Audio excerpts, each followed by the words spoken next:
Now we are transmitting live from the IKEA Boima studios and also of Northridge and also on DSTV channel 277. We are also live on Facebook at Metro TV, Ghana on Facebook, and also on the multi-TV Digger Boss. This is Good Afternoon Ghana News Update with me, Dominic Nana Kwame Nansapra. Let's take a look at headlines.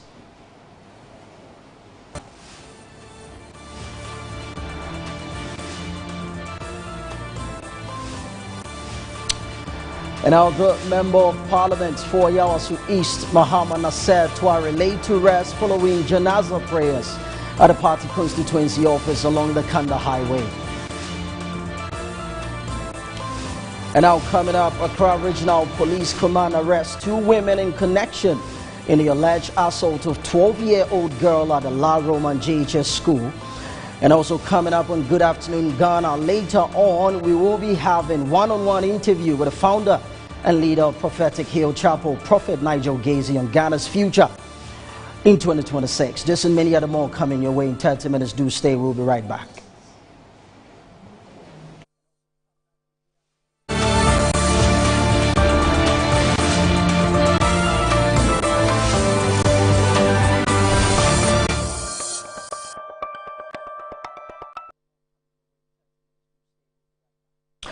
And now let's take the news in details. The late Member of Parliament for Yawasu East, Muhammad Nasser Twari, was laid to rest today, Monday, January 5th, following Islamic funeral rites as family, colleagues and sympathizers gathered to pay their final respect. The solemn ceremony drew a cross-section of Member of Parliament, government officials, party executives, traditional leaders and residents of the constituency, many of whom paid glowing tributes to the late MP for his dedication, humility and service to the people. The Janaza prayers was led by the National Chief Imam in line with Muslim burial customs.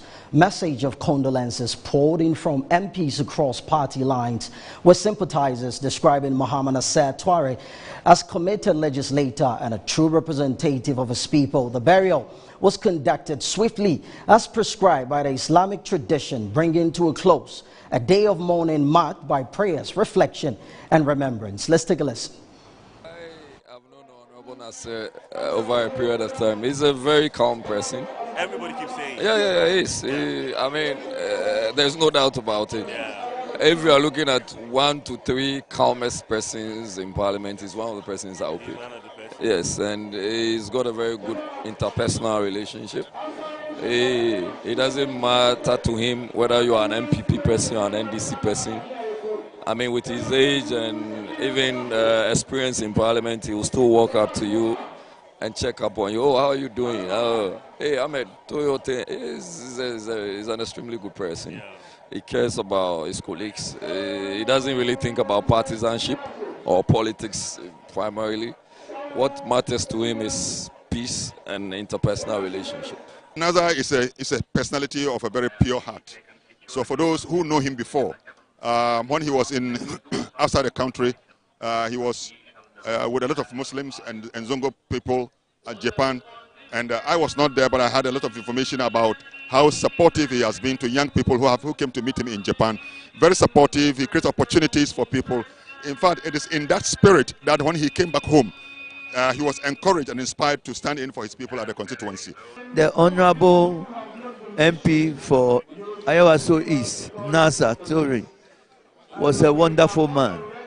He was a very humble person. He was always smiling.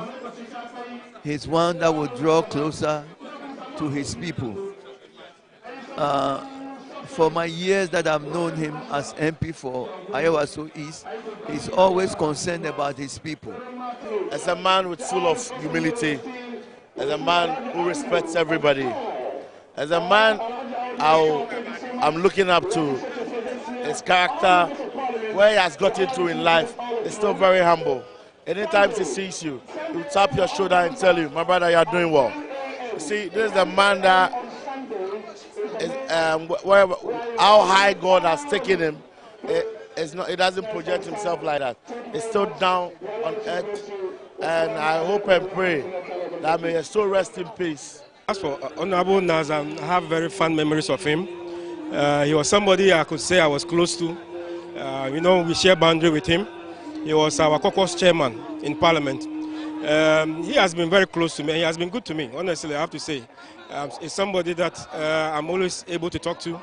Whenever I have challenges in my constituency, he steps in to help me. We've lost a very great man, simply because he did politics in a different way. He was somebody who was not aggressive, but he always knew how to make a stand, and everybody respected him for that. The MP is a great guy. I will share some memories of him, fond memories of him. When I was national organizer and we had difficulty in moving around, this MP supported us to move around with finances. So he's been a very, very close friend. And I remember about 2-3 weeks ago, I called him to find out whether everything was okay with him. He said he was fine. But there's something that I noticed yesterday, just right in the compound there, people were already campaigning. Somebody just walked to me and said, "Honorable, I'm the next MP of that area." Wow. Right there, in his house. And so we should stop this attitude. The Ghanaian should think how we bury the man first, rather than the way they've started. And people walk to me and say, "Oh, you see the MC, he can become a good candidate." People have already started campaigning. And surprisingly enough, somebody told me that they started campaigning a long time because they think he was not going to survive. What a country. And now moving on to do some other stories. The Accra Regional Police Command has arrested 2 women, Precious Gifton Mesopet, 22 years of age, and Princess Gifton Mesopet, 25 years, in connection with the alleged assault of a 12-year-old girl at the La Roman JHS school area on December 20th, 2025. There is more in this report. The Accra Regional Police Command has arrested 2 women, Precious Gifton Mesopet, 22, and Princess Gifton Mesopet, 25, in connection with the alleged assault of a 12-year-old girl at the La Roman JHS school area on December 30, 2025. According to the police, the victim's mother lodged a complaint at the police station alleging that her daughter was attacked by 3 women without provocation.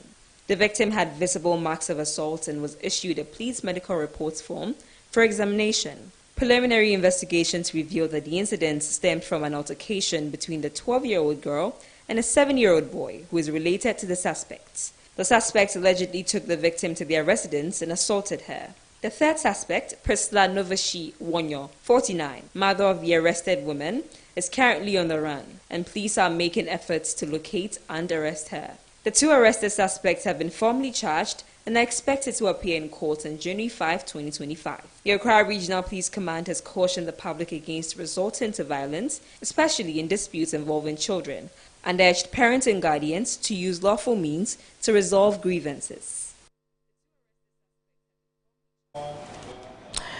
And our group of youth who describe themselves as concerned youths of La have allegedly taken over the management of the La Pleasure Beach and have allegedly sacked some workers, numbering of 100 from the facility. Sacked workers of the facility is pleading with government to step in and prevent the worst from happening. There is more in this report.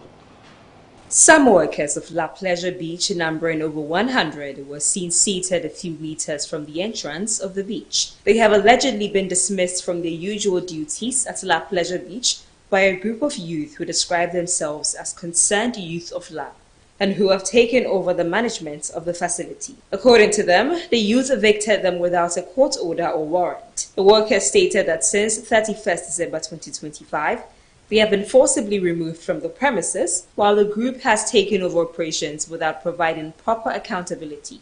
They describe the actions of the group as politically motivated. We are at our duty post as usual this morning, when a group of thugs, no langers, and self-acclaimed national security personnel came with the constituency chairman of the NDC, known as Magnosoa.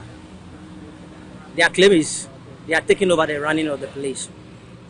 Since we want peace to prevail, we ask our guys to just walk out. Information reaching us indicates that the La Traditional Council, which has a rep on the management committee, is claiming there's poor accountability.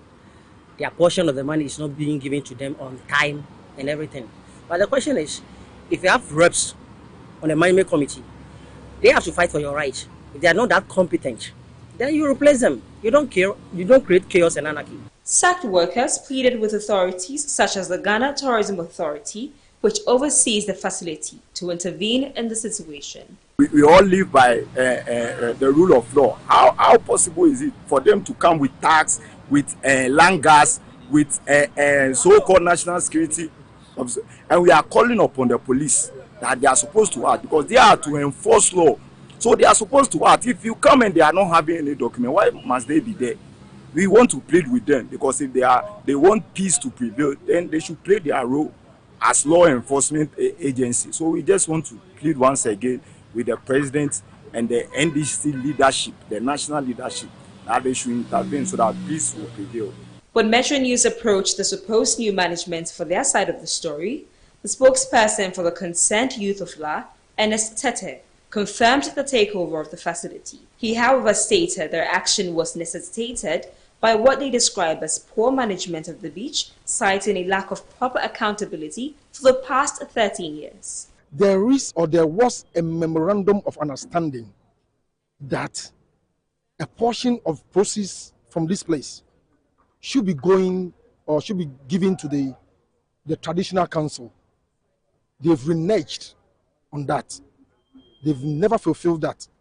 For the past years, the NDC supporters, yes, perceived supporters, are also crying that, look, if these people have taken this place, what are the NDC people also doing about it now that you are in power? Because when they were in power, they perpetrated these injustices on them by taking them from this place.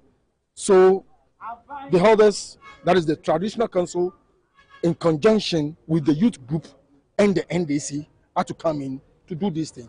So as you see us here now, yes, we have taken them out, we have taken over, the youth of La have taken over, and for now we are operating. Metro News will continue to follow this development story. And now we are taking you to Bolibamboy constituency, where the Deputy Minister for Lands and Natural Resources has charged the clergy in the Bole district to use the pulpit to preach peace and forgiveness in the aftermath of last year's clashes. Speaking at a New Year gathering with the clergy in the district, Alhaji Yusuf emphasized that peace is crucial for the district to benefit from government's developmental projects. Let's take a listen. Peace has taken center stage of discussions owing to the disturbances at Gbinyiri last August that claimed 31 lives and left many displaced. The Deputy Minister for Lands and Natural Resources held the annual New Year meeting to seek for prayers and chart a new way. It is appropriate, and I'm particularly happy that you started with peace and security. Without peace, without security, all the others that you have mentioned cannot materialize. But to get peace will require all of us working together. The Bolibamboy lawmaker unveiled developmental projects for the 2026 fiscal year, ranging from health, water, sanitation, roads, and job opportunities for the constituency, and the establishment of a 1 million Ghana Cedi Educational Trust Fund, soon to be launched in April for needy but brilliant students in the constituency. I'll form a committee that will administer an educational trust fund I want to launch in April. And I'm trying to save my own money up to 1 million Ghana Cedi. And I'll use that 1 million Ghana Cedi to start that educational trust fund. He noted as 2026 unfolds, peace is crucial for the Bolibamboy constituency to have its fair share of development.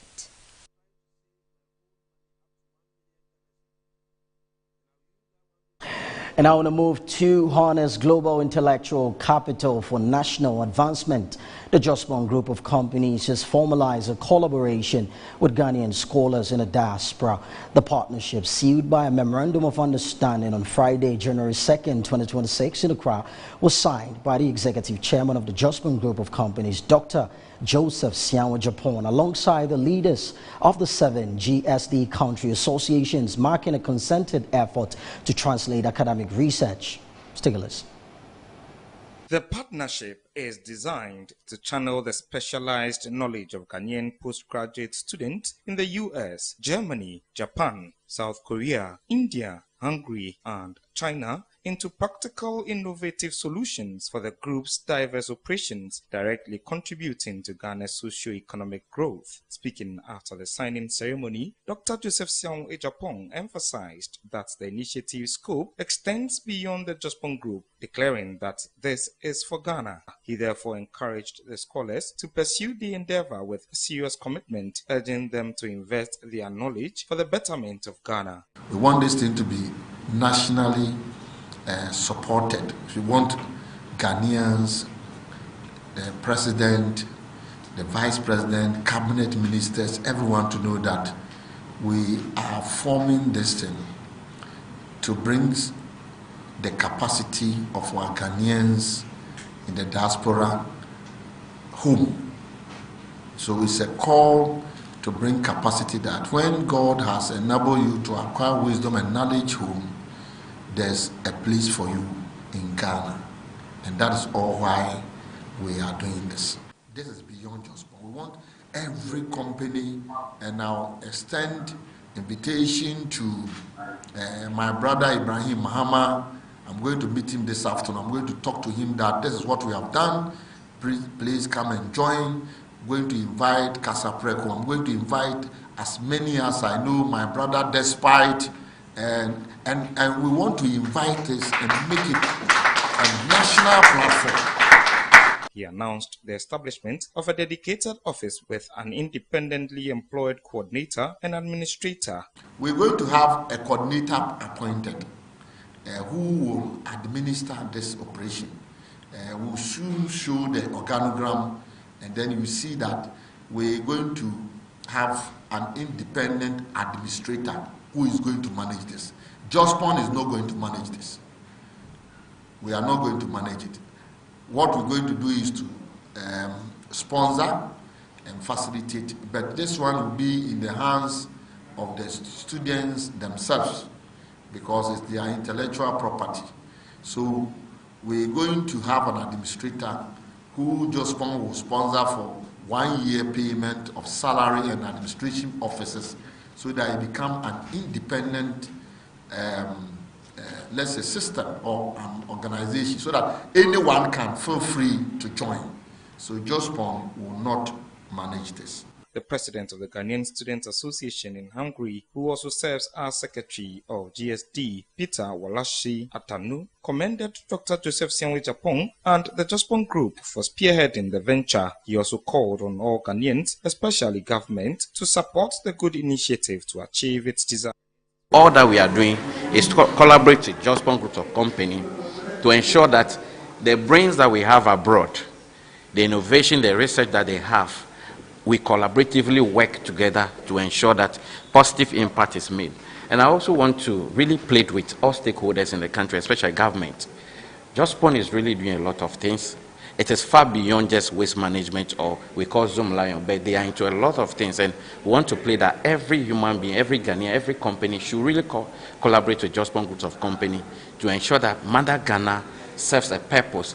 Earlier, in an address to the newly partnered Ghanaian scholars in the diaspora, Florence Labi, Chief Operating Officer of the Environmental Service Cluster of the Jospong Group, challenged the scholars to align their research with tangible business outcomes. What is beautiful about this particular union is that it's scattered over a lot of countries. So I hear Germany, I hear South Korea, I hear Hungary, I hear India, Japan, US. Can you imagine? What can't we do if we have all these people all over the world coming out with researches, incubating ideas that will push the whole Jospong Group forward? In fact, if you look within the group, I don't think there is any industry that we are not in. We are in everything. So whatever ideas you bring up, we will be able to incubate and see it materialize into business opportunities. Concluding on a warm and appreciative note, she thanked the scholars for dedicating their time to the partnership.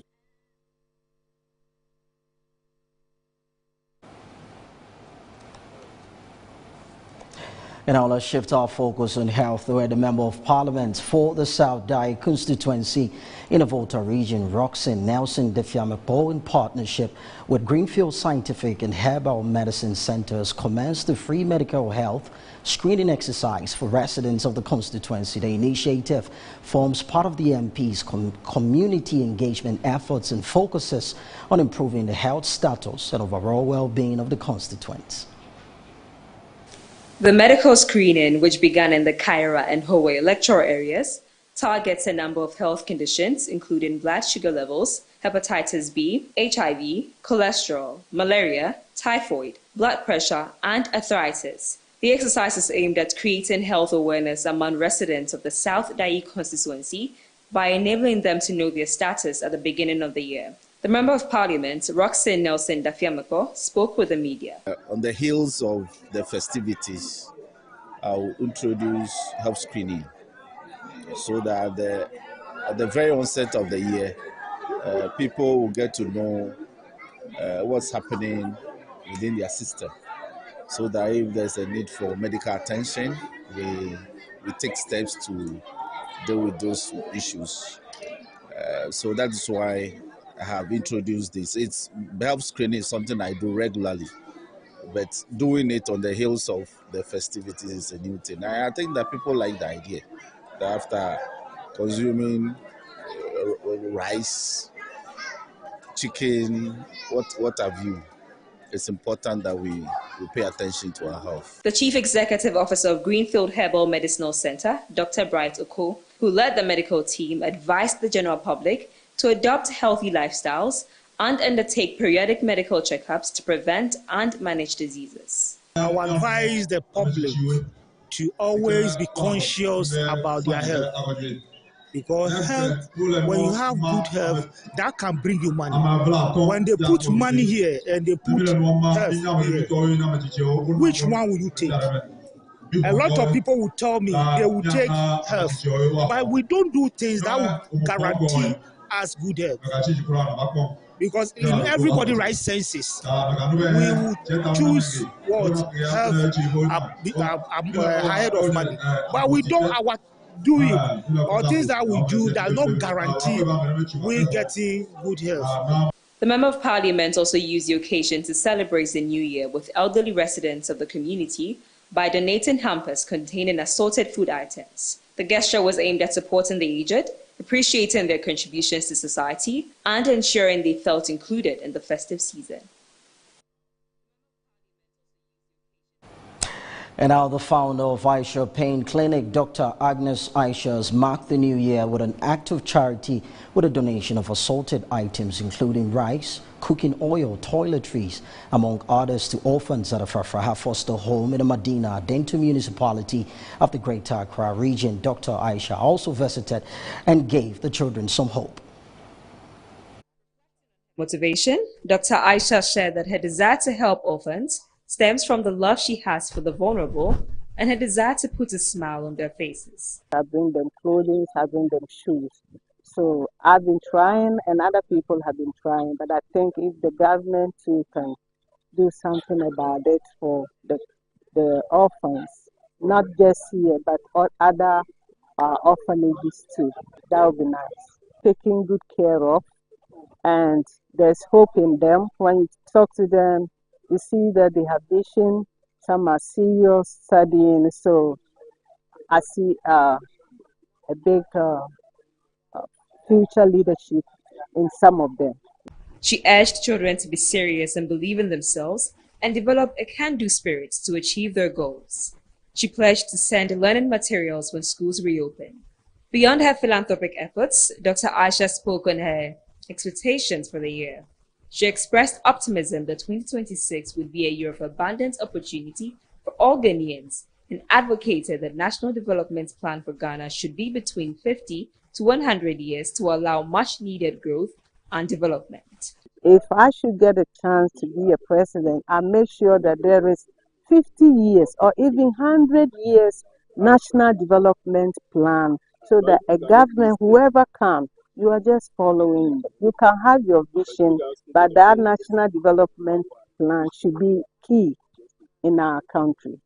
Manager for the Frafraha Foster Home, Edu Amwako, expressed deep gratitude for the donation.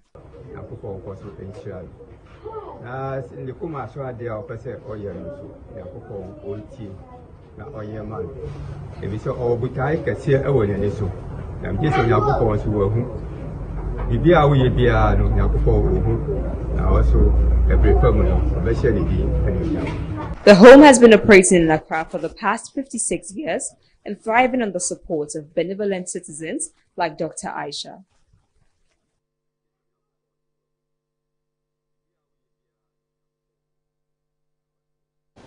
And now the president of the Ghana Diaspora Nursing Alliance, Professor Yvonne Kumado-Mensah, has underscored the need for stronger collaboration between Ghana and its diaspora community, describing it as critical to strengthening the country's healthcare system. He was speaking at the Ghana Diaspora Nursing Alliance conference in Accra. The conference brought together health professionals, nursing students, and stakeholders from both Ghana and the diaspora, with discussions centered on improving healthcare delivery, fostering openness in the health sector, and leveraging diaspora expertise to support local healthcare system. Speaking at a third annual conference of the Ghanaian Diaspora Nursing Alliance 2026, held under the theme Voices of Change, Shaping the Future of African Healthcare. Over 400 healthcare professionals, nurses, midwives, doctors, pharmacists, not just from Ghana, but from different African countries and all over the world, right here to Ghana. And the theme for this year's conference is Voices of Change, Shaping the Future of African Healthcare. So we believe that all the innovation that happens right here in Ghana can also inspire innovations all over Africa and the world. And we are also focused on brain gain. A lot of us talk about brain drain, and a lot of healthcare professionals leaving the shores of Ghana for a better life abroad. But it's important to remember that there are also Ghanaians and Africans who don't necessarily train in Ghana or Africa, but may be born in the diaspora, but still have very close ties to Ghana and Africa. Adding her voice to the call, the president of the Ghana Registered Nurses and Midwives Association, Madame Perpetua Lofori-Ampofo, highlighted existing gaps within the healthcare sector and stressed the urgent need for healthcare to be prioritized as a national development agenda. To make our health systems better, whether Ghana or in Ethiopia or in Kenya, it takes dialogue, and that is why we are having these discussions, and that is why we have this overarching theme by the GDNA. We are hoping that at the end of this conference we'll be able to have concrete outcomes in terms of impacting the decisions that are being made at the higher level, influence policy, and be able to have health systems that are people-centered, that are resilient, that are responsive to the needs of the populations within Africa, and most important, achieve universal health coverage. Other health practitioners echoed similar sentiments to Metro News. I am super excited that I'm meeting different people, I'm interacting with different sessions. What is being discussed is actually timely. Especially I want to talk about the interdisciplinary collaboration, where all the health professionals need to work together for the safety of the patient or for the better outcomes. And I much earlier mentioned that as nurses and midwives, we needed to agree that there is what we need to learn from.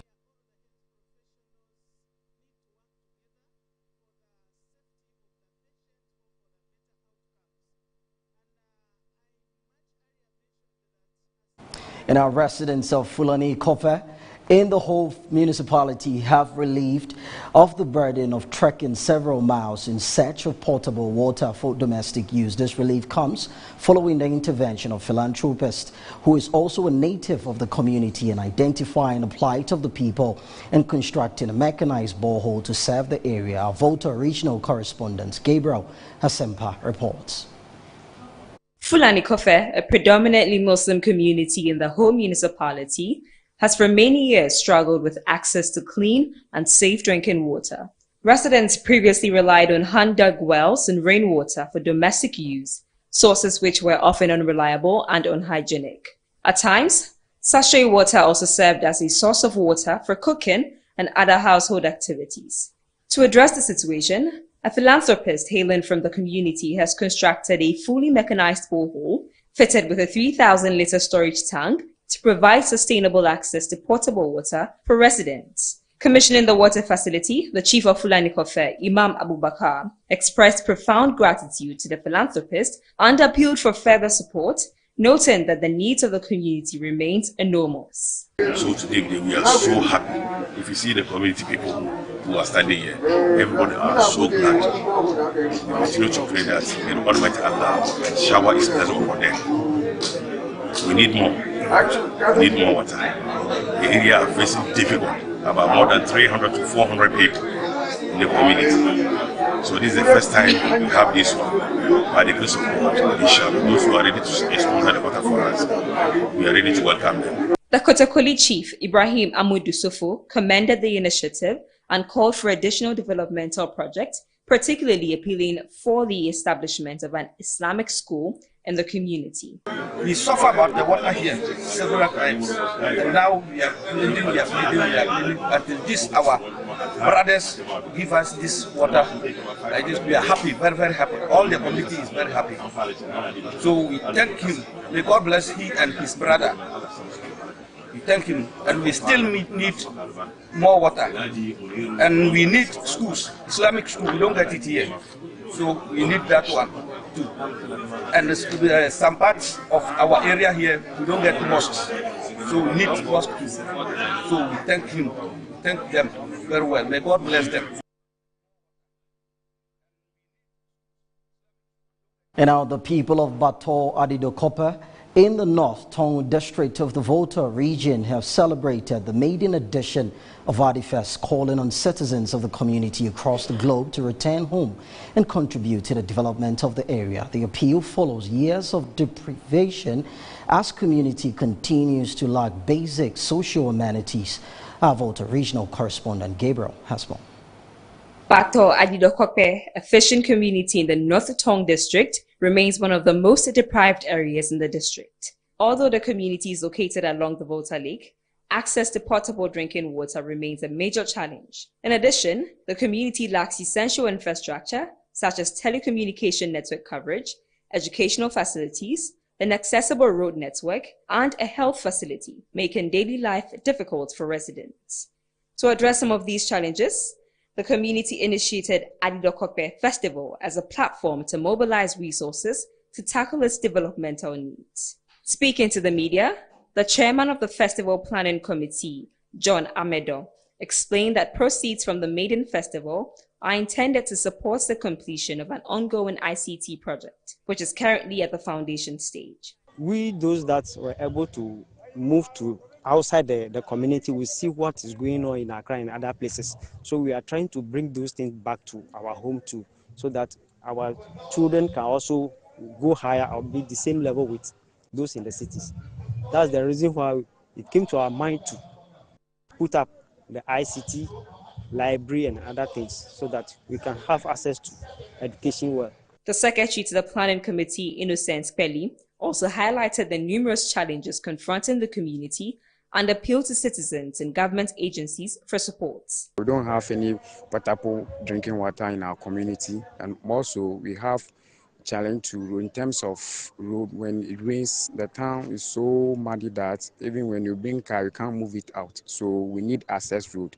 Not potable access road in the town so that we can have free movement in and out of the town. Meanwhile, the Member of Parliament for the Kwewu-Afram Plains North constituency, Peli Wolasi, who is a native of Bato, called for unity among residents and encouraged citizens living outside the community to return home. It is also a festival to bring back those that have gone far away from home, to remember their home and come back, because they do come, but it shouldn't be coming for just funerals alone, but to come back to brighten the corner where you are. So you come back home and say, well, this is where I come from. And then motivating the people here. If you cannot, you motivate the people around to carry it out and make it. The Maiden Adifest is expected to become an annual event, serving as a rallying point for development, unity, and collective responsibility toward the future of Bato Adidokope. It is where we draw the curtains on the news update on Good Afternoon Ghana with me, Dominic Nana Kwame Sapra. Good Afternoon Ghana returns shortly after this break. Do stay with us here free.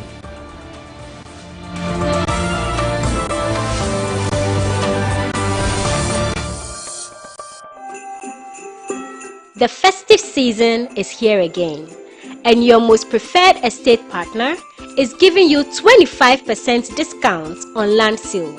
Yes, for our Bronya Asase promo, Estate Masters is offering this massive discount for outright purchases. This includes free indenture, free site plan, and a free site visit. So what are you waiting for? Rush now and secure a plot of land while it is still hot.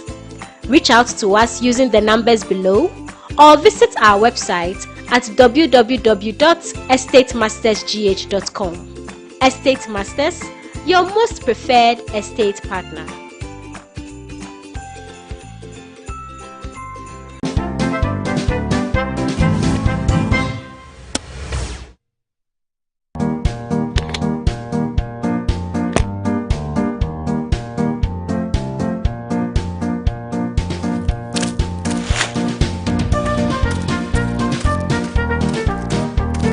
Good morning, Mr. Ting.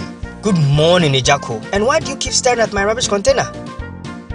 I'm surprised you're still using a bin without a cover. You know it can cause a mess. My bin is just fine. Look, there is no leakage, still solid and robust. If you will excuse me, I have work to do. Yo.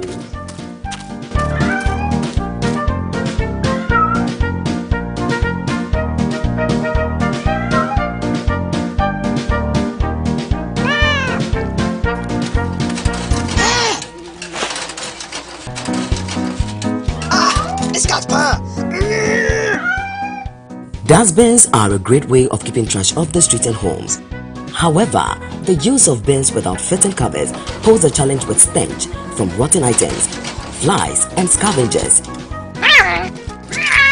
Keep the environment clean and healthy. Get dustbins with fitting covers.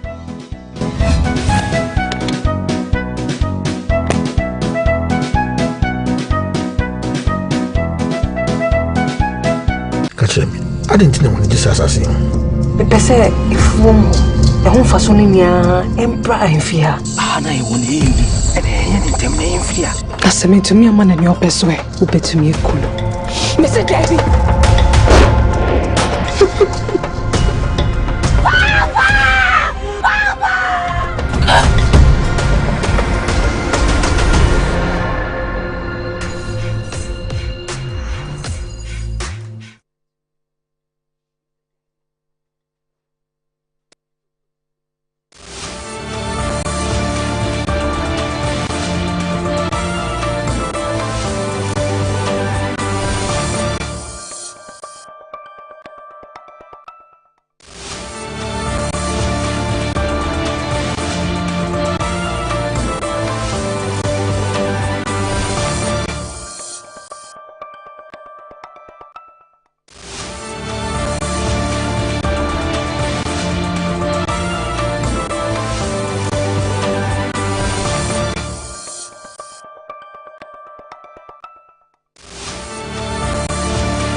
Good afternoon. Thank you very much for joining us this afternoon. Let me say a special welcome to you. If you're just tuning in, this is Good Afternoon Ghana. We started with my colleague Dominic Sapra, and here I am to continue. First of all, let me say a very happy New Year to you. We pray that this year will bring you a lot of blessings. We pray that this year, whatever you touch will prosper. We pray that this year you will glow and grow in everything that you do. We are also working for God and country. Of course, this is Good Afternoon Ghana. Will be here for God and country, right on Good Afternoon, right on Business Edge, and all of the shows that Metro TV Ignite Media, Original TV, and Original FM will be bringing to you very exciting, powerful shows. So stay with us this year, and I'm sure you will enjoy Metro TV. This afternoon, I have a very powerful lineup coming your way. We are going to be talking to Prophet Nigel Gazy. Prophet Nigel Gazy is a nation's prophet, and this afternoon, when he gets here, we'll be talking to him about how the year is going to look like, the prophecies that he gave on the 31st night of December 2025 into the year 2026, how they are going to come up and so on and so forth. And then we have the coalition of unpaid teachers who have threatened a legal action against the government. We are going to be talking to them and a host of other topics. So stick and stay with us this afternoon. I'll begin right away with the story on the coalition of the unpaid teachers. It says, during a press conference in Accra, Paul Ativo, who is a convener for the coalition of unpaid teachers, demanded the immediate payment of salary arrears and inclusion of missing names and the validation of teachers whose names appear without staff numbers. So these are some of the issues that they have outlined and used as premise for threatening a legal action. So he warned that the group will seek legal redress and embark on demonstrations if government fails to address their concerns by the end of January 2026. And that's a very, very close call. That's the end of this month. So he noted that despite several engagements with government officials, only 2 months' salary arrears have been paid, with no clear plan to settle the outstanding arrears. Luckily for us, I have Paul Ativo, who is a convener for the coalition of unpaid teachers here in the studio. He's seated to my extreme left. Paul, good afternoon. Thank you very much for joining me. Good afternoon, and I'm glad to be here. We are happy to have you as well. And Aga Judith Makafu is also a convener. I got the name right? Yes, please. Aga, how are you too? I'm good, thank you. You're welcome to the studio. Now, even though you've outlined in your press statement what your issues are, let me ask you, what do you want the government to do? We know that you want the government to pay, but specifically what? Thank you very much, and good afternoon to all your listeners and viewers. We want the government to come in, to step in and pay our arrears for us, because it has taken too long a time since we started putting pressure on the government to pay our salaries. By the grace of God, in October 2025, we had our financial clearance extended, which was activated, and then we were promised that government would pay the salaries by November 2025. Unfortunately, when the salaries were paid, only 1 month reflected. We went to the Minister of Education, Honorable Haruna. That was early December, and then he also assured us that the arrears will be paid in December. From there, we didn't end. We went to the Controller and Accountant General Department to make inquiries as to when they would pay our arrears. They just told us they had a technical challenge and that the arrears would come, that is December, when the salaries are paid. So right now, what we want the government to do is to come out with a clear outline as to when they would pay us our salary arrears. Thank you. How many months of arrears are you owed? Okay, so from those of us from the colleges of education, we are being owed 14 months. And 14 months? Yes, please. And some 15 months arrears. So that began from somewhere around September 2024? Yes, please. 10th September 2024. 10th September 2024. So that was the last payment those of you from the colleges of education were paid? We were not paid from September 2024. We started work. You started work? Yes, please. So it is not about the last time you were paid, but it's from when you were paid till now that you haven't been paid. Yes, please. And for 14 months, 15 months for some of you, you haven't been paid. No, sir. And the last payments that were made, 2 months were released. November came, 1 month came, and then December, 1 month. So that covered for the month of November 2025 and December 2025. But for the arrears since September 2024 to October 2025, we've not heard anything yet. Judith, have you been told why? Do you know why? We haven't really been told why. They keep telling us that we have issues with our document. That was the initial information given us before our numerous demonstrations. But right now, anytime we go to ask what is happening, they keep assuring us that they will pay. That's all we keep hearing. They will pay, but we do not know when they will pay. They haven't given us any timeline on when exactly they are going to pay. And things have become so difficult for us because we've been sent to faraway places from home. So we have to pay for rent, we have to pay for utility bills here and there. So it has become so difficult. So all we are asking the government is come to attend to us. We have worked, we are due it, so pay us. So that's why we are going round. Oh, I am finding it difficult to appreciate why. Is it because you have engaged the Minister of Education you mentioned? Is it because there is no money in the system? What have you been told? Thank you very much. Anytime we go on the engagement, what we are being told is, initially they were with the financial clearance had expired. So now that clearance was given in October, we were expecting that the monies would be paid in full. Now, there's one interesting But you were giving clearance in October 2025. Yes, October 2025. The clearance extension. Clearance extension. So that covered for October 2025, and that's how come you've been paid for that month. November 2025. November 2025. But they didn't cover for that of 2024.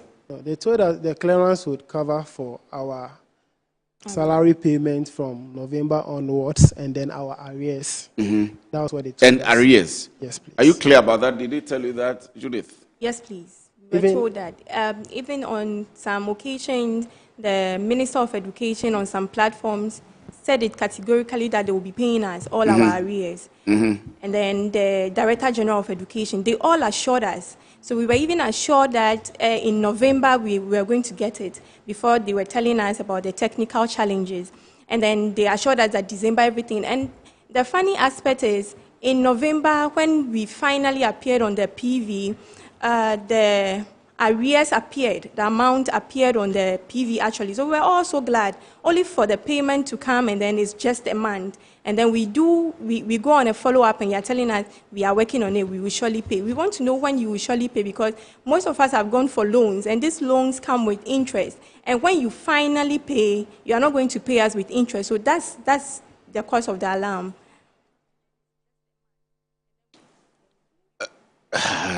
It's difficult. 15 good months. How have you been coping? It's been a challenge after a challenge. Some of us have to depend on Gary for survival. Gary for survival? Yes, sir. You go to the classroom. Before you go to the classroom, you as a teacher, you have to eat Gary before you go to the classroom. When you come back, you eat Gary before you sleep. And as my sister rightly said, we survive on loans from friends and then family. And they are fed up, honestly. Our landlords and landladies are also ejecting us because our rents are due and we need to renew the rent. Some of our colleagues... Is it at the places you are teaching or where you moved from? At the places that we are teaching, you know. Your landlords are rejecting you? Yeah. We have to, because of the rural areas that we've been posted to, some we have to rent in town, the nearest town. They will be commuting daily using a motorbike. So it's not easy. Some also have health challenges. They need money to go and sort out, but they don't have any money. Judith, I'm not sure you eat Gary too. For the ladies, I do. It should be at least better. You would have your rice cooker and some shito and you would send it. Initially, I used the rice cooker with rice and shito, but now I eat the Gary also. For morning, afternoon, evening, it's been Gary. So thanks to, what's the name of this Gary brand? Kivo Gary. Kivo Gary. They are really doing well. They are saving lives. So, and then... So you are living on Gary yes, as a teacher? As a teacher. And then how do you want us to go with so much passion into the class? And you see, it's not as though the teachers are overstaffed in the schools we find ourselves. We are understaffed. For instance, I am taking care of class 5 and 6, combined class in one class. Two different levels, grades. It doesn't end there. Then computing JHS 1, JHS 2, JHS 3.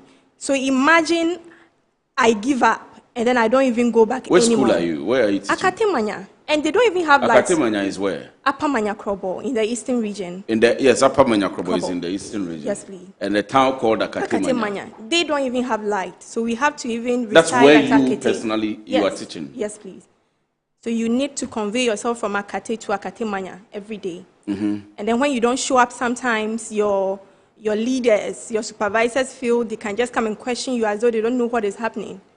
They don't really care about mental health. Is there a bus to convey you from Akate to the Akatemanya? Oh, no, please. There's no bus. So it's on your own cost. So you either go with a car or you go with a motorbike. And now the motorbike is lesser. So all of us go with a motorbike, which is not even How much do they charge from where you are to the... So 20 cedis in, 20 cedis out. That's 40 cedis a day. And you are not being paid? You are not being paid. So how do you go? You So get money from your parents or your family? Yeah, when I was like a kid, you used to ask for everything, but now we are all maturing. It's like, I know what responsibilities are, so even calling home sometimes becomes a problem.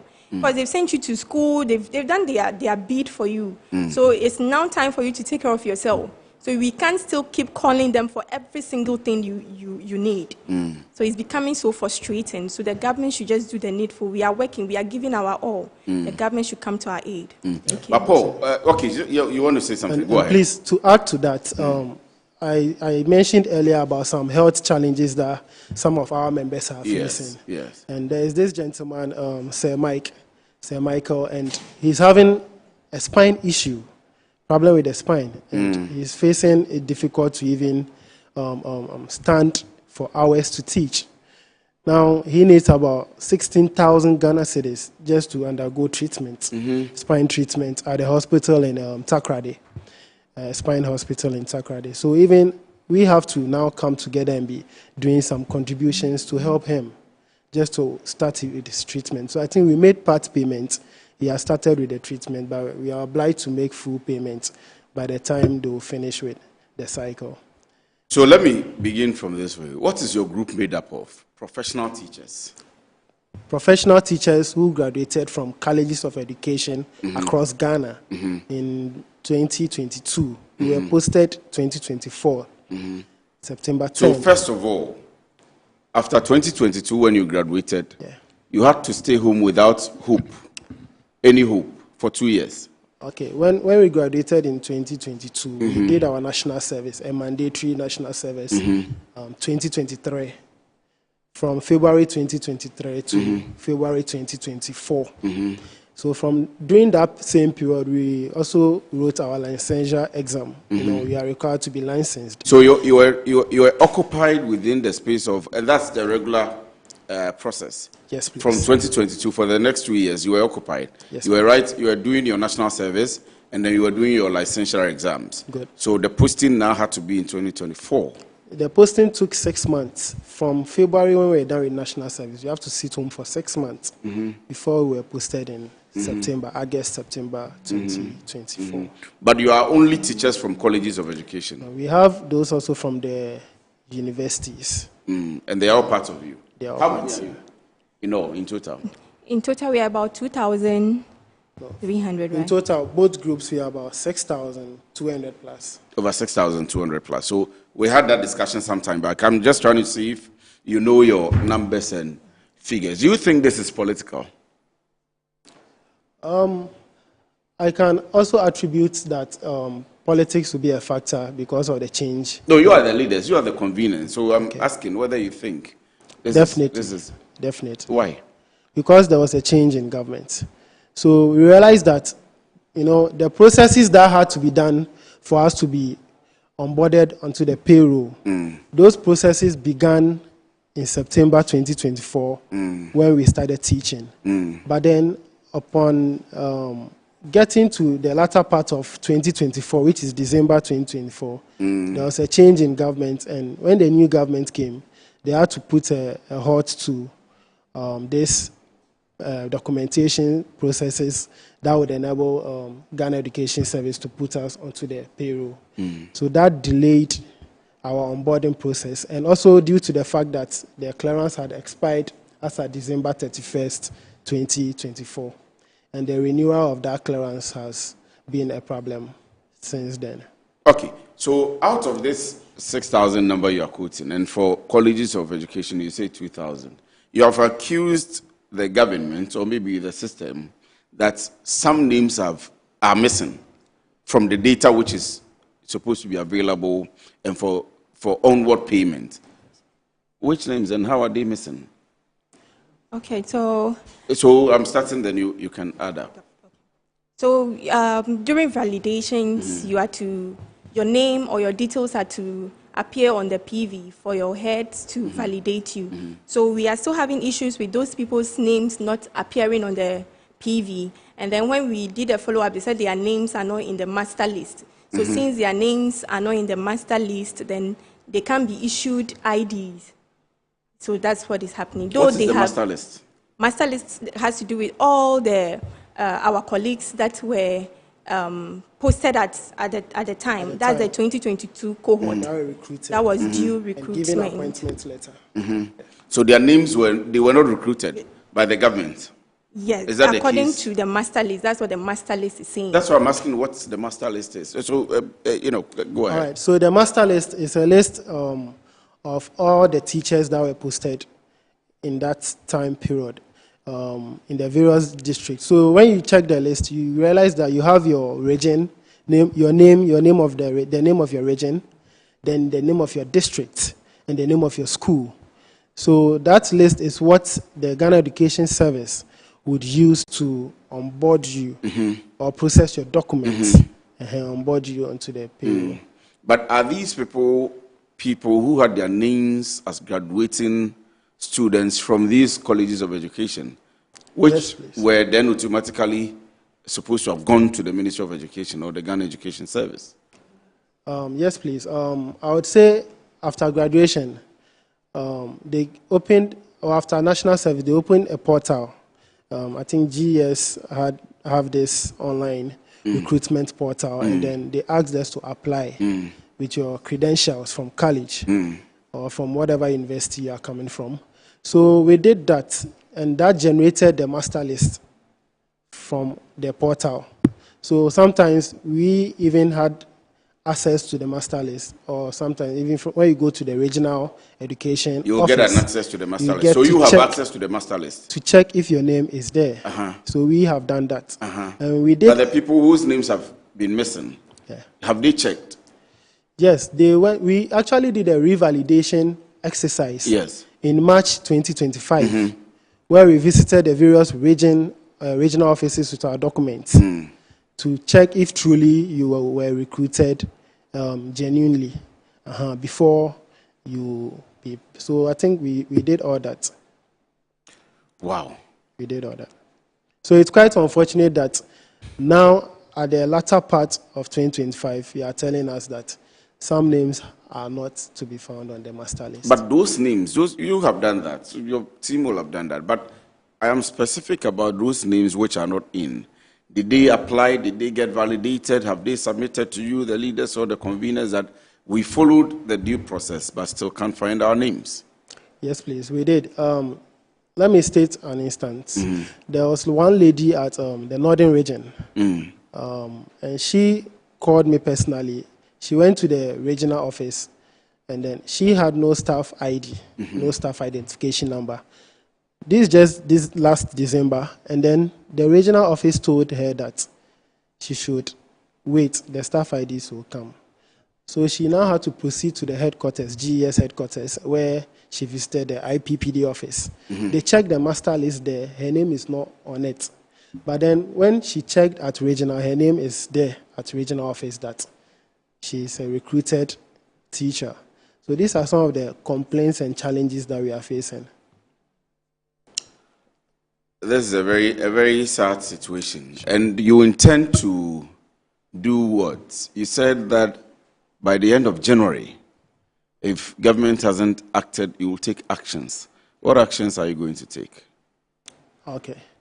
We deem this treatment as unfair labor practices, because at the end of the day, you've recruited people, Ghanaians, who have worked for over 14 months, and then with no salaries. You promise to pay them, and you pay them only 1 month or 2 months. And up to date, we don't know as to when government will pay us our arrears. So all we are saying is that if our demands are not met, if our arrears are not paid, if our colleagues with the remaining staff IDs are not given, we would have no other option than to demonstrate legally. We'll hit you the go on a streets. demonstration, you hit the streets. Yeah, September 30th, we had to demonstrate before our clearance came, our clearance extension came. So we'll hit the street once again to register our displeasure. And if that is also not addressed after the demonstration, we still face the same issues, then we would have no option again than to seek legal redress. So today is the 5th of January. Judith, Yes. if by 31st January, we haven't heard from the Ministry of Education or government, I mean, hearing also means being paid. Is that the call you are making, or they should call you and talk to you and explain things to you? If they explain things to you, are you going to pause the demonstration, or all you are saying is that pay us or we go on demonstration? What is it? All we are saying is pay us or we go on demonstration, because we've had a lot of dialogue already. So we are not in for any dialogues again, calling us to tell us anything. Now we just want our money. Pay us, and then that is it. And if that doesn't happen after the demonstration? Oh, so if that doesn't happen after the demonstration, then we will seek legal actions. We will go the law side of it. My final question to you, then I can wrap up this session. Do you remember when you were recruited, the government that came in from January had said that there was no clearance for you? Yes, please. You heard that? We heard something like that. Have you engaged the government on that? Yes, please. What has been the response? Actually, there was clearance for us, I would say, because the clearance document was shown to us in a meeting. You know, we formed a committee during the period of April, May, June 2025. We had a committee that GES formed, which included some members from management, GES management, and then also some members from our coalition. So they showed us the documents that, yes, the clearance was given, but it expired December 31st, 2024. So they had written to the finance ministry on several occasions for a clearance extension, and that was delaying the whole process since there was a general audit, payroll audit going on. So with the issue of no clearance given, my question also to debunk that statement is, then why was our colleagues, some of our colleagues from the colleges of education, we graduated together, we did service together, we were posted together to the same schools. They have been paid full arrears. Oh. Yes, they started receiving payment December 2024. You started work with them? Yes, we went to the same college, completed, did service together, posted to the same district or schools, and then they posted at the same time. Their IDs. September 2024. Yes. And they have received full arrears. Yes. And you haven't. No, because their IDs came before the change of government happened, and they were placed onboarded on the payroll before us. So they received all their arrears and everything. Then you cannot call it a political action, because they were also recruited during the former government's era, and they have been paid. So why are they telling us there was no clearance? How were our colleagues paid? Where from those monies? You see. So there was clearance, just that it got expired and they had to extend it, and then that was the issue. Judith, any final words before I take my break and wrap up on this one? So thank you so much for having us. But then my final word is, we are not demanding for increase of salary, or we are not demanding for allowances. We are demanding for what we've worked for. So just pay us. We worked, so what is due us at the end of every month to motivate us is our salary. So you withholding our salary is only causing us more harm, because the schools we are in needs us more than anything. So please, the government should do the needful and then sort us out so that we can work with free heart and open mind for the growth of Ghana. Thank you. Enoch, your final words, and It's made me calm. Your plight is a very difficult one to deal with, especially telling me about your individual stories. But we'll see. I believe that government is watching, and they will take the necessary actions as quick as possible. My final words would be that whatever processes that they need to take to make sure we are paid, please, they should speed up the process. If not, we'll be left with no other alternative. Because as it stands, we are the brink of falling off from the teaching profession, because the passion that we entered into college with to become professional teachers, that passion is diminishing at a very fast pace. You know, I'm teaching in a village where there is no network. Oh, you're not teaching in Accra?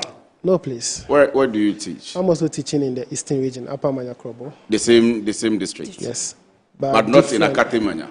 Yeah, I'm in a different circuit. Yeah, we have circuits, and then before you come to district. What's the name of the place and the school you teach? The name of the place is Adensu. Adensu, yeah.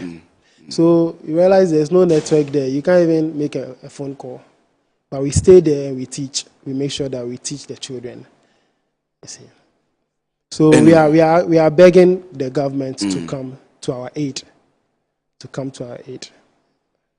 So will that our voices to you to make a call on the Minister of Education, Honorable Haruna Idris? He's a very good man, I believe, and he will attend to your plight. Government will prioritize this very soon. I think the budget has been read for the year, but I think that the finance minister, if he's watching, will also make inroads on this one. The plight is not a very good one. So government kindly do take note. So Enoch Paul Ativo is a convener, Coalition of Unpaid Teachers. Aga Judith Makafui is also a convener, Coalition of Unpaid Teachers. And thank you very much, ladies and gentlemen, for being with me this afternoon. We'll continue to advance your cause and make sure that you get motivated enough to support what you're doing for our dear mother, Ghana. Stay with us. I'll be right back.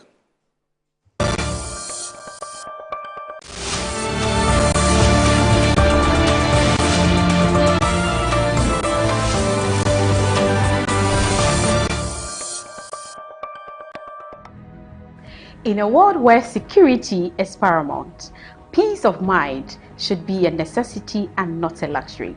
This is why Virtual Security Africa has created a special discount package up to 30% on our 4 and 8 channel high definition cameras. We are more affordable now than ever. With as low as 4,130 Ghana cedis, you can get 4 high definition cameras, 3 terabyte hard drive, cables, and a digital video recorder. With 6,440 Ghana cedis, you will get 8 high-definition cameras, 3 terabyte hard drive, cables, and a digital video recorder. Why choose us? Because we offer top-tier quality you can trust, lifetime after-sales support, 2 years warranty, and you can view our systems remotely. Sidinua Peke. Spend less, secure more. Call us on 055-874-0764 and 050-331-4068. Virtual Security Africa. We will beat the advertised price of any security product of comparable quality.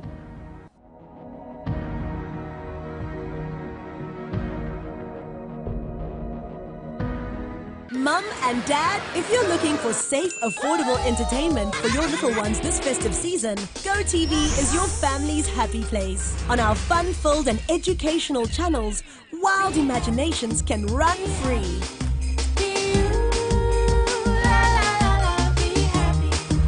So, stick with GoTV, at home or on the go with GoTV Stream. GoTV is every happy child's happy place. GoTV. Love it.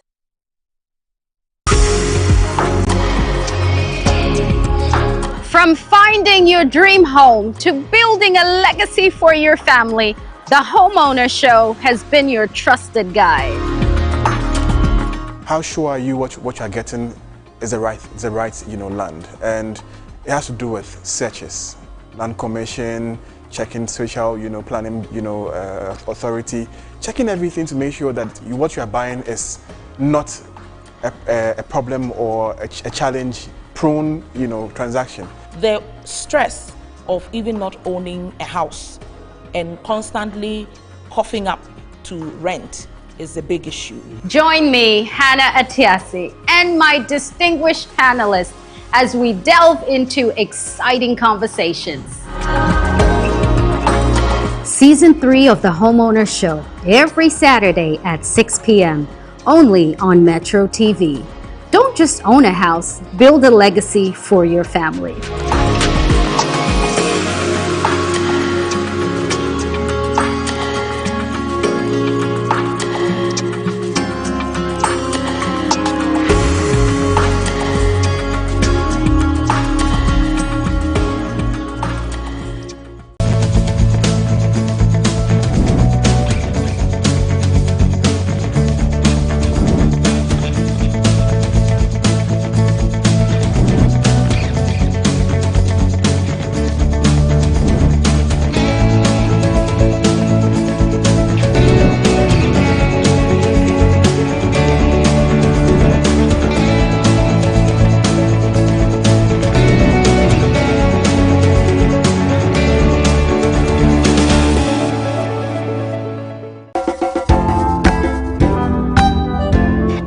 Of 1,000 miles begins with a step. The journey continues, but becoming that phenomenal lady doesn't happen in a day.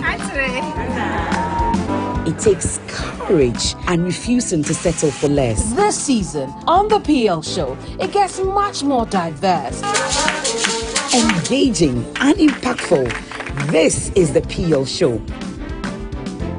We paint the perfect picture of pain, sleepless nights, hard work, and of course, the ultimate breathtaking view from the mountaintop, success. Successful ladies from all walks of life doing amazing things and positively effective change in their respective fields. And as you know, we share all these with you, our ardent follower, to help you navigate that journey and also come out strong and phenomenal. This is the PL Show. It's brought to you by Kale Charcoal, Kale 360, and Kale Kids Toothpaste.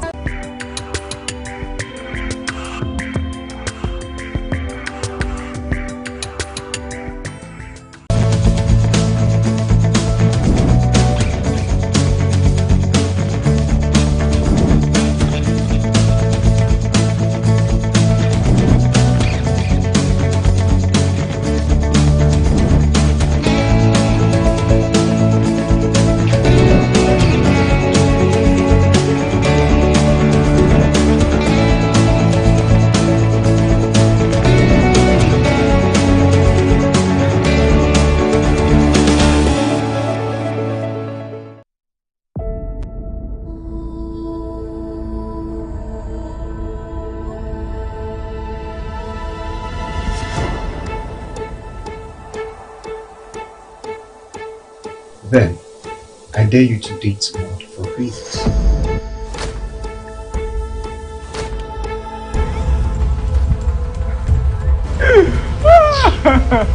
I will get up. You go get you. I will get up. So we can't sit here more than 1 hour or close to 1 hour. If you only are Sabi, I go fit up. You know my friend, Alpha.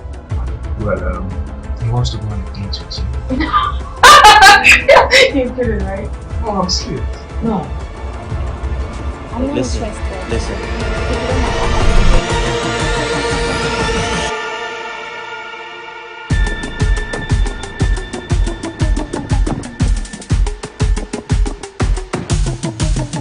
I'm just hoping this will continue forever. This is forever and ever.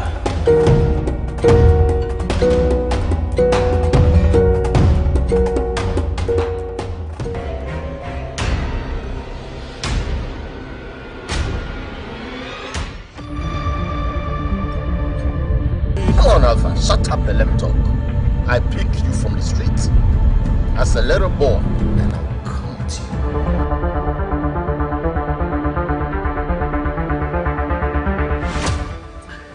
Let me take you home and replace something for you.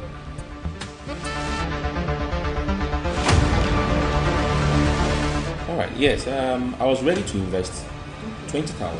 Tell me more about it. Okay.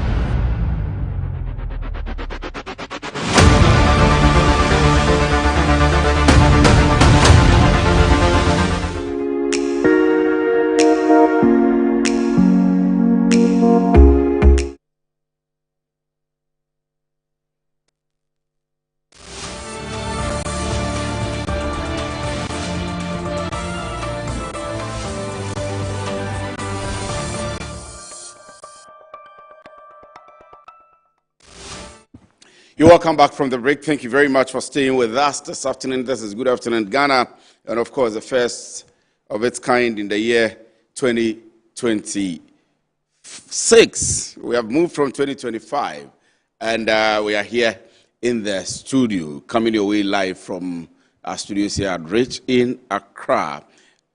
We'll get to talk to Prophet Nigel pretty shortly. But we understand that there is a journalist who has just come under an attack for filming an altercation between the Ghana National Fire Service and some residents of Kasoa. Let's see the video. We'll get back and talk to the journalists involved immediately. We are told that they are currently at a police station. We'll talk to them pretty shortly.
So you see, that's a statement from the Minister of Communication, of course, and at the presidency as well, Felix Kwasi Ofosu. The attack on Class Media's Group's Samuel Ado by some personnel of the Ghana National Fire Service is most unacceptable, and I condemn same. So this is Felix Kwasi Ofosu speaking. He says, firm action will be taken against the rogue elements who carried out this attack.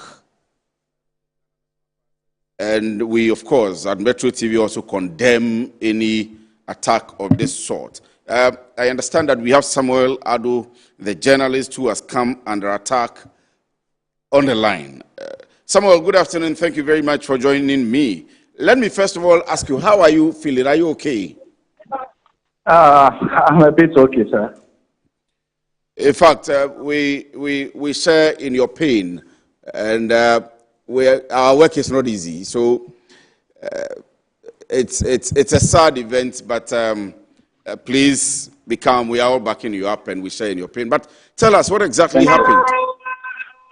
Yeah, what happened was, there was a fire outbreak here at the Kasoa New Market yesterday. So yesterday, throughout the night, we were with the fire service personnel over here. So this morning, we decided to go for an update and then report on our morning show. So I got there around 6:30 thereabouts. So after reporting on the Accra FM morning show, I decided to approach the fire service personnel also to take their side of the story, if at least they've had any information concerning what caused the outbreak of the fire. So when I was about some few meters to where they were stationed, I saw them assaulting the civilians over there. I mean, they were assaulting so many civilians. So I decided to capture that's the fire service personnel. Yeah, some the of the personnel were assaulting personnel, residents. they were assaulting the residents over there. Wow. I mean, the civilians around the area, they were just assaulting them over there. So I decided to capture the scene. So when I was capturing, a young fire service personnel approached me, and I introduced myself to him as a pressman. So he left. So within a minute, I saw him, including some personnel, numbering about 10, who came towards my direction to attack me, held my neck, pulled my hands behind me, took my phones off, and then they started beating me, pawned my belt, and then went away with my phone, and then including the phone belt. So later, I discovered that my bag was open. So when I checked, my money, worth 10,200, has been stolen from the bag. Oh. So I quickly rushed to the Newmarket police station to lodge a complaint. So I'll be given a medical form. So as I speak with you, I'm heading towards the hospital for a checkup. Did you tell them you were a journalist? Yeah, I told them I'm a journalist. Even the guy who approached me first, I told him, I introduced myself to him as a journalist, and I'm even wearing our attire. Class Media Group attire. Class Media Group attire. But they did not even mind at all. They went ahead to assault me, took my phones, my belts, including the phone belts, including my money. But for the money, I cannot specify whether they are the ones who took it or not. But it is out of the altercation that you lost the money, because before you started filming, you had the money. The money got lost. And these are so even if someone who prompted me that my bag is open, the bag hanging on me is open. It was when I checked that I found out that the money is missing. What was their reason? Why were they fighting the residents? As to what caused that, because what I saw was they were pulling one guy from afar. They were pulling one guy from afar to their end, and then started assaulting the person. Yes, as to what caused that, I can't tell. We've actually put it on screen now. We've put it on our screen now. The people who are uniformed, the fire service men, including, I'm sure, some residents, beating up one guy, in fact, with their helmets. Yeah, with their helmets. So those guys are the civilians who are around the Newmarket over there. So they were severely assaulting them, hitting them with their helmets. To be frank with you, the scene was very, very terrible. The way they were beating them, it was very bad. Even the market women were shouting that they should stop, because they are with them over there. They are the people they work with. They have been helping them. So why should they be assaulting them? But they did not listen and went ahead to assault them. So on the process of filming the scene, and then they turned to me.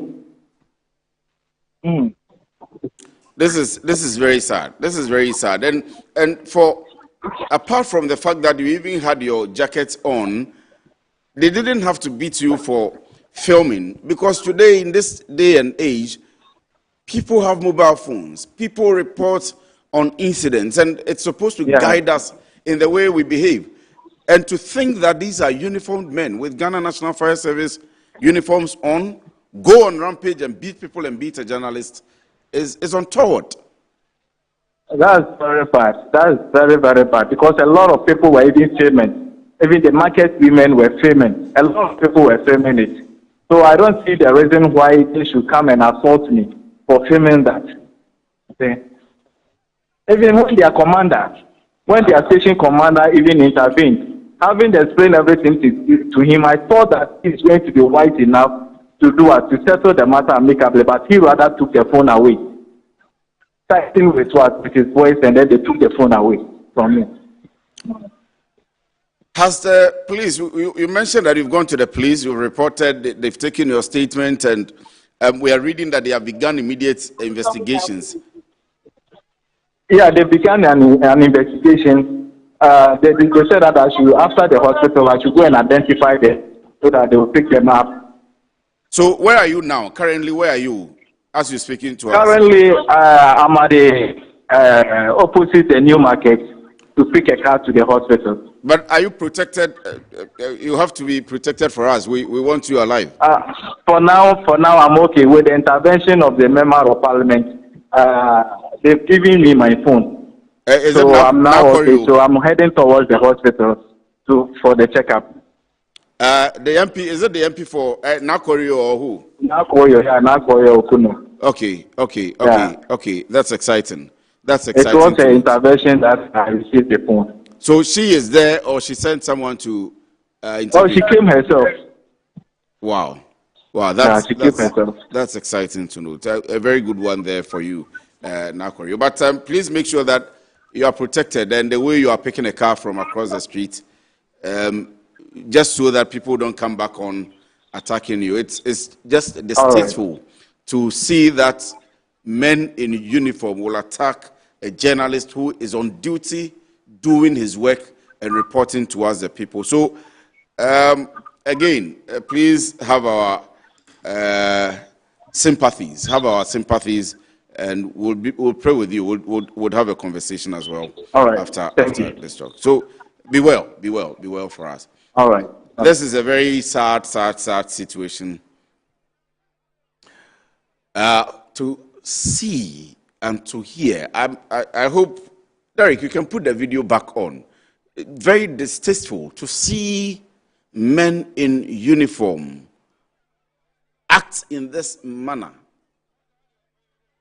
I don't know whether for obstruction of their duty, whether the citizens, the civilians were obstructing their duty to quench the fire which had come up there, or which the market had caught, but it is still untenable, whatever it is, to see men in uniform beat, stamp on, and even remove their helmet to beat civilians.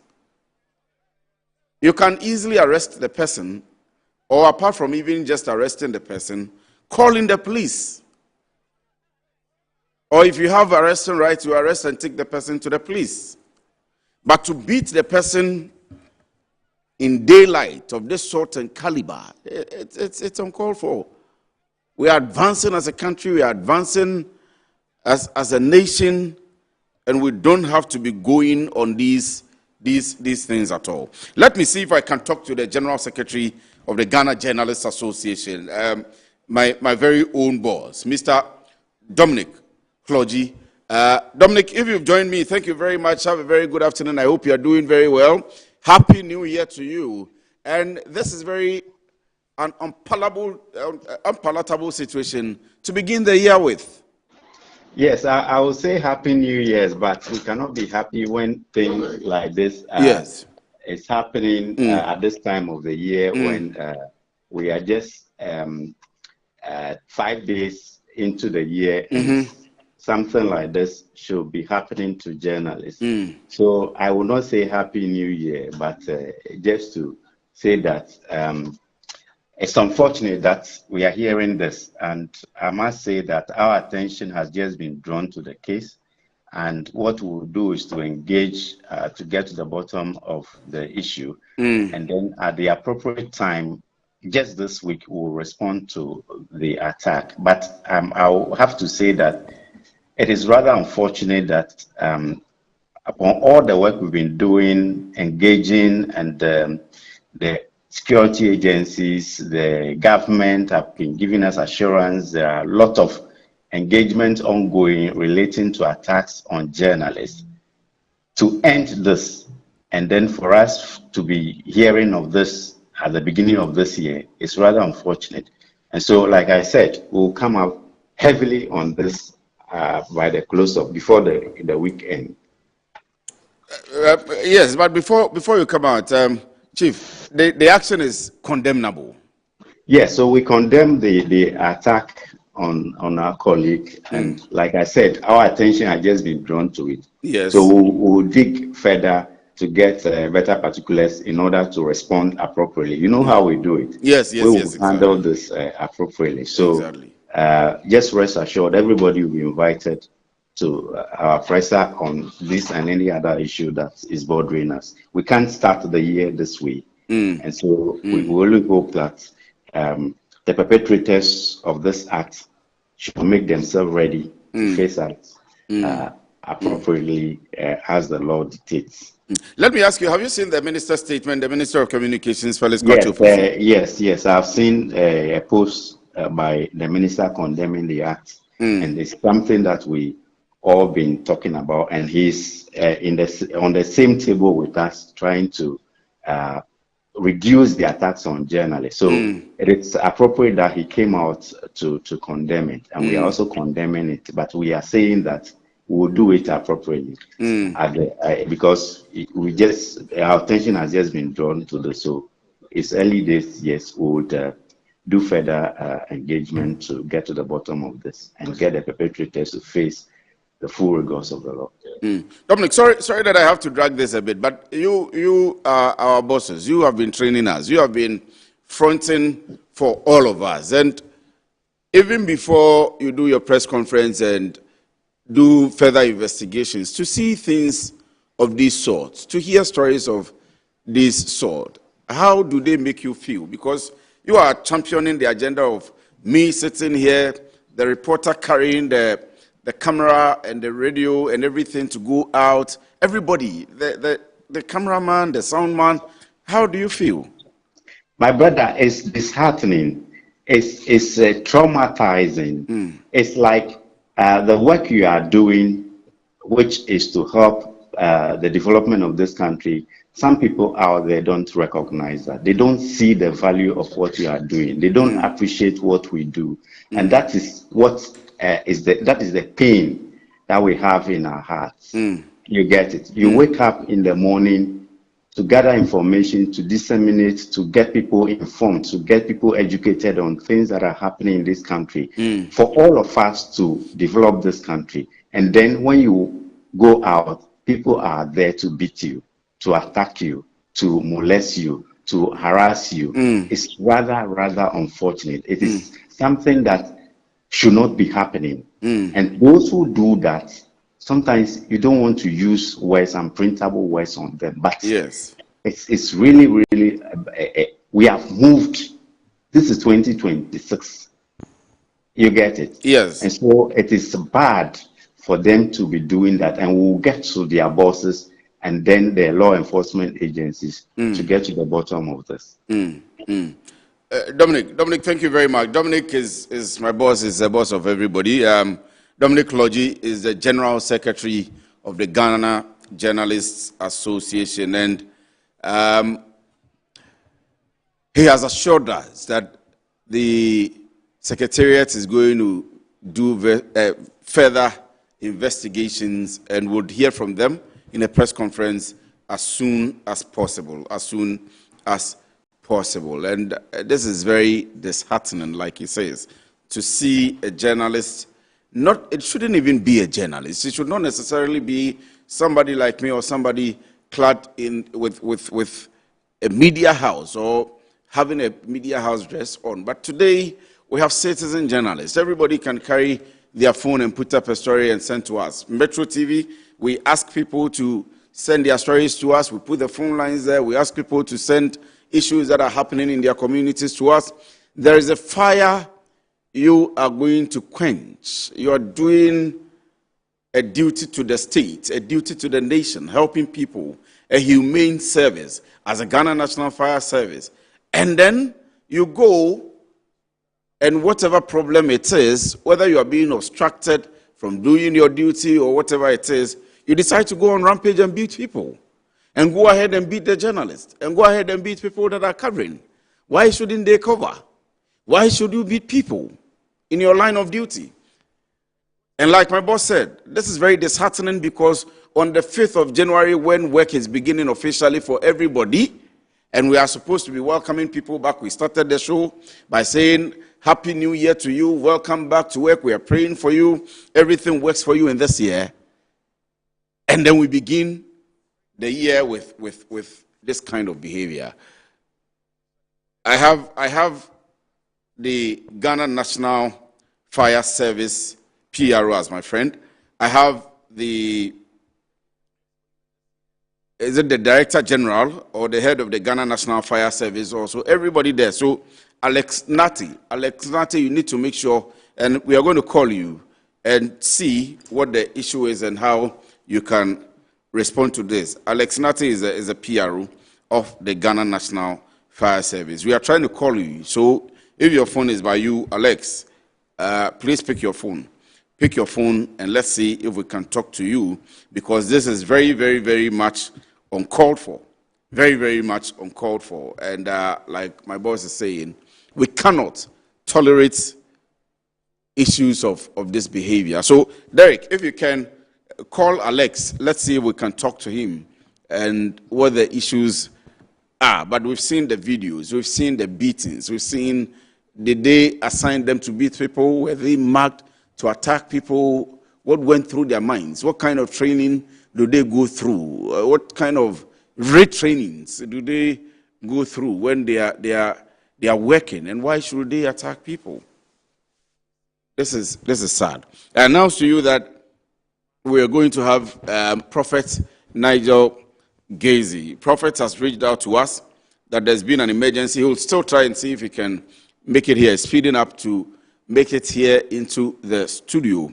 If he does, we'll do a bit with him and maybe continue in the week. But what he is to tell us is to talk to us about his prophecies on the 31st of December 2025 into the year 2026, what he sees about the year 2026. And then we'll ask him a lot of questions, which he's prepared for anyway. But there's been an emergency. He's spoken to us. We're hoping that he will get here. If we are able to give you even 5 or 10 minutes, we'll continue the rest and we'll still bring you. Those of you who are calling and asking and texting and asking all the questions, we'll see if we can get to him.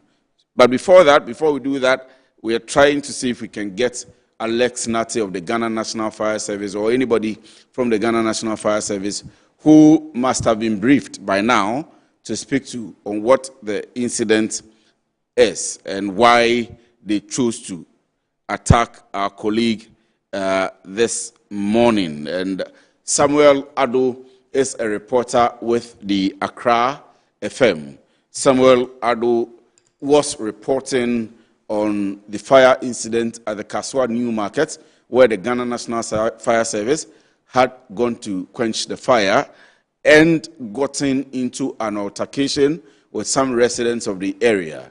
Samuel Ado, only in his line of duty, decided to report on the altercation, and he got beaten out of this. We are told that Nakorio, who is a member of parliament for the place, quickly intervened, rushed into the scene and quickly intervened. The matter has been reported to the Ghana Police Service, and the Ghana Police Service has stated that they are onto further investigations and they will come out. Our association, the Ghana Journalists Association, we have just spoken to Dominic Clogy, who has also assured us that they will do further investigations and then we would all hear what's coming up. Whilst we wait for Nigel, we'll be playing some bites from him on the 31st night for you, and then we'll see if he gets here before our time is up. Stay with us. Respectfully to tell the present and the now regime that this year, what they began, they should do it more. They should do it more. They should do it more. They should do it more. And as a prophet of God, I saw the Lord helping the President Mahama. I saw God holding his hands. And I saw a lot of great things done by him this year. This year, President Mahama, the NDC government, they will do so well. Again, I will humbly suggest to him he should strengthen the security of Sami Jemfi. He should strengthen the security of Atufosen. He should strengthen the security of the governor of Bank of Ghana. Governor of Bank of Ghana. I saw a lot of attacks. The spiritual one will pray for them. They should hold them up. They should not let them down. They should not leave them. Since I was born till this year, I have, in the realm of the supernatural, I've never seen a good year like this year. This year is going to be a good year. The government, the economy of Ghana is going to be very good. I saw new companies rising and springing up. And if you are here, businessman, may you give me a better amen? I saw the CD drop to 8 cities. You see, one thing that I saw that I was so excited was that I saw unprecedented progress. This year, our economy will be better than last year. The Lord said He will be with President Mahama. The Lord said He will be with him.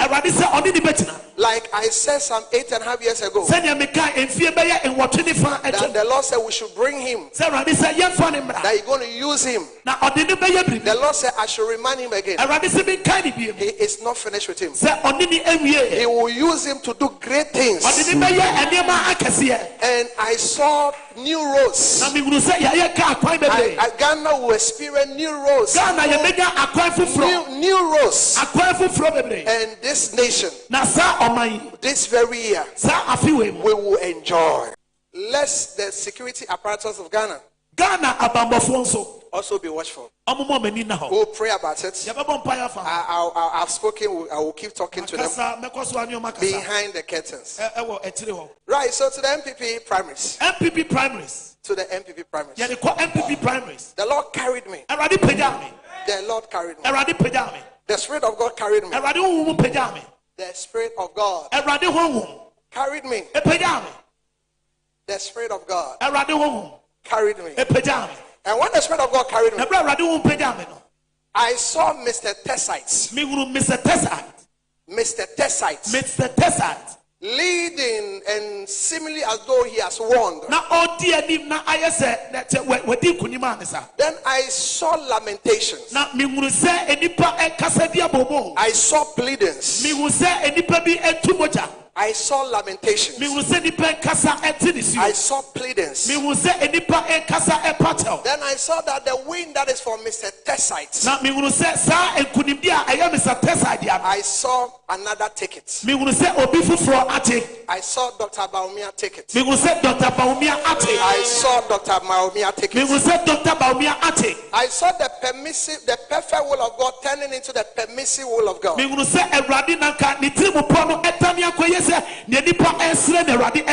I had a lot to talk there. I had a lot to speak to about that. But I'm being guided. But I have spoken the mind of God. If they don't take care, the election will end in court. And I saw security discrepancy. I saw security problems. So I repeat, the MPP primaries, which will be 31st January. They have 30 days more to go. I saw Mr. Tessites going as though he has won. I saw pleadings. I saw men of God praying. I saw speakings. I saw that it was switched. And I saw Dr. Baumia. But Dr. Baumia, there is a lot of work to do. But I have spoken as a prophet. May the will of the Lord be done. I I saw Agrada release. Me gunu say ye jai Agrada. I don't know how it's going to happen. Me nim kwaya be faswasi.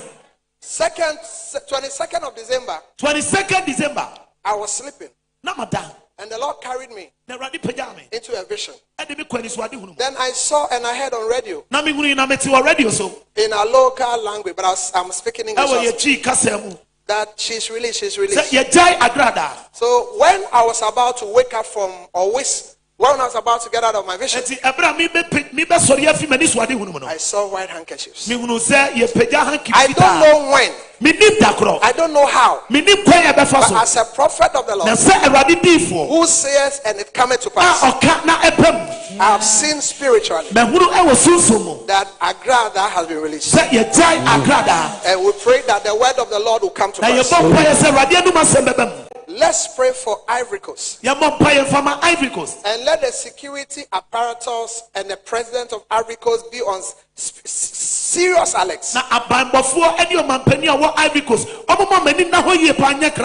I saw a military instability in Ivory Coast. In fact, I saw a coup d'etat prophetically, spiritually in Ivory Coast. And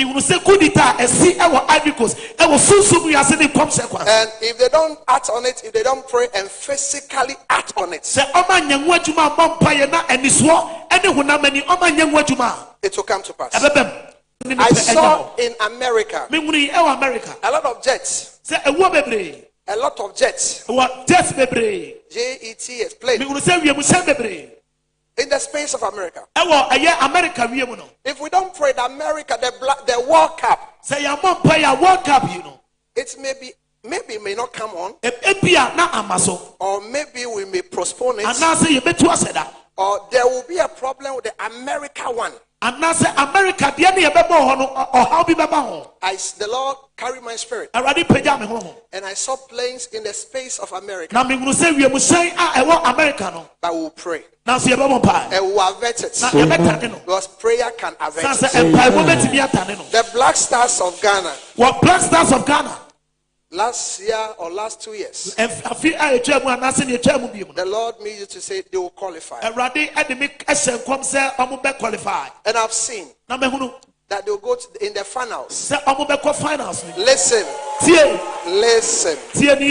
The Black Stars will do extremely well. Black Stars at the finals. I saw it. The Black Stars of Ghana will do extremely well at the finals.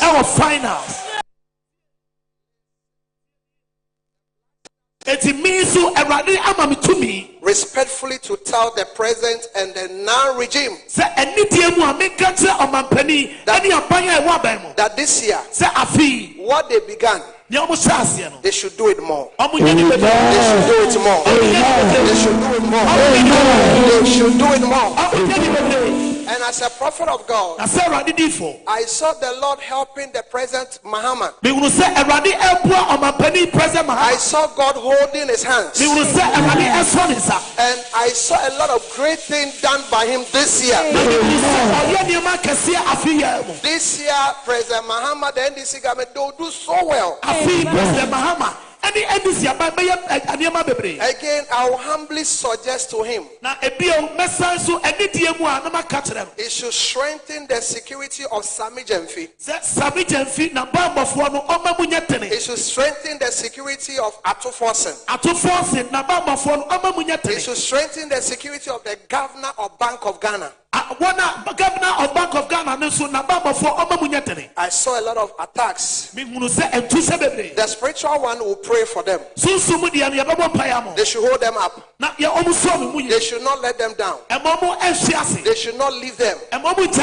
Since I was born till this year, I have, in the realm of the supernatural, I've never seen a good year like this year. This year is going to be a good year. The government, the economy of Ghana is going to be very good. I saw new companies rising and springing up. And if you are here, a businessman, may you give me a better amen? I saw the CD drop to 8 cities. You see, one thing that I saw that I was so excited was that I saw unprecedented progress. This year, our economy will be better than last year. The Lord said He will be with President Mahama. The Lord said He will be with him. Like I said some 8.5 years ago, that the Lord said we should bring him. That He's going to use him. The Lord said I should remind him again. He is not finished with him. He will use him to do great things. And I saw new roads. Ghana will experience new roads. New roads. And this nation, this very year, we will enjoy. Lest the security apparatus of Ghana also be watchful. We'll pray about it. I've spoken. I will keep talking to them behind the curtains. Right. So to the MPP primaries. To the MPP primaries. The Lord carried me. The Lord carried me. The Spirit of God carried me. The Spirit of God carried me. The Spirit of God carried me. And when the Spirit of God carried me, I saw Mr. Tessites. Mr. Tessites leading and seemingly as though he has won.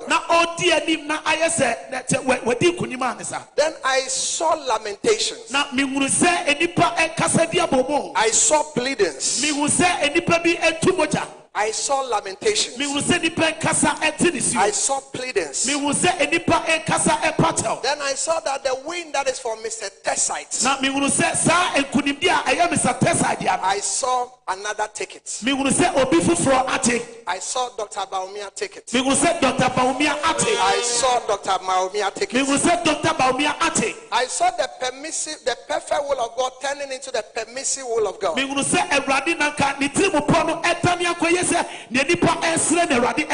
I had a lot to talk there. I had a lot to speak to about that. But I'm being guided. But I have spoken the mind of God. If they don't take care, the election will end in court. And I saw security discrepancy. I saw security problems. So I repeat, the MPP primaries, which will be 31st January. They have 30 days more to go. I saw Mr. Tessites going as though he has won. I saw pleadings. I saw men of God praying. I saw speakings. I saw that it was switched. And I saw Dr. Baumia. But Dr. Baumia, there is a lot of work to do. But I have spoken as a prophet. May the will of the Lord be done. I saw Agrada release. I don't know how it's going to happen. 22nd of December. 22nd December. I was sleeping. And the Lord carried me into a vision. Then I saw and I heard on radio. In our local language, but I'm speaking English. That she's released. So when I was about to wake up from when I was about to get out of my vision, I saw white handkerchiefs. I don't know when. I don't know how. But as a prophet of the Lord, who says and it cometh to pass, I have seen spiritually that Agrada has been released. And we pray that the word of the Lord will come to pass. Let's pray for Ivory Coast. And let the security apparatus and the president of Ivory Coast be on serious alert. I saw a military instability in Ivory Coast. In fact, I saw a coup d'etat prophetically, spiritually in Ivory Coast. And if they don't act on it, if they don't pray and physically act on it, it will come to pass. I saw in America a lot of jets. A lot of jets. Jets, planes. In the space of America. If we don't pray that America, the World Cup, it maybe it may not come on, or maybe we may postpone it, or there will be a problem with the America one. The Lord carried my spirit, and I saw planes in the space of America. But we'll pray, and we'll avert it, because prayer can avert it. The Black Stars of Ghana. What Black Stars of Ghana? Last year or last 2 years, the Lord made you to say they will qualify. And I've seen that they'll go in the finals. Listen. The Black Stars will do extremely well. Black Stars at the finals. I saw it. The Black Stars of Ghana will do extremely well at the finals.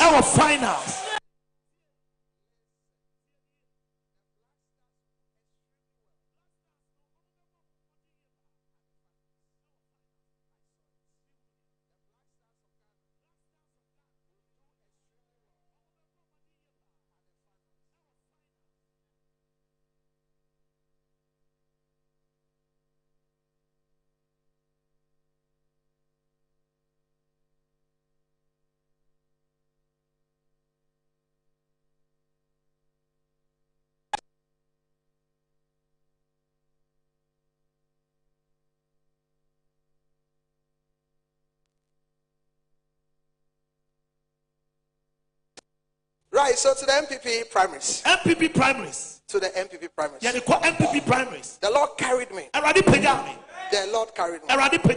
The Spirit of God carried me. The Spirit of God carried me.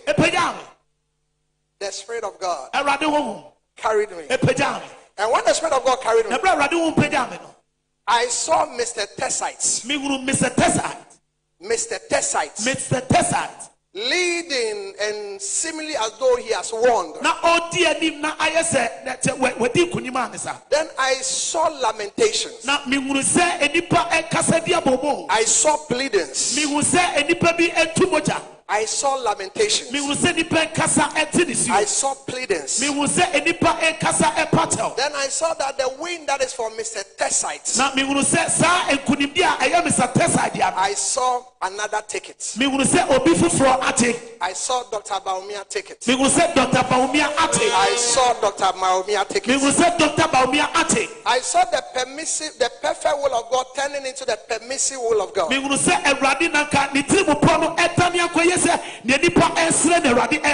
I had a lot to talk there. I had a lot to speak to about that. But I'm being guided. But I have spoken the mind of God. If they don't take care, the election will end in court. And I saw security discrepancy. I saw security problems. So I repeat, the MPP primaries, which will be 31st January. They have 30 days more to go. I saw Mr. Tessites going as though he has won. Then I saw pleadings. I saw men of God praying. I saw speakings. I saw that it was switched. And I saw Dr. Baumia. But Dr. Baumia, there is a lot of work to do. But I have spoken as a prophet. May the will of the Lord be done. Amen.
Derek.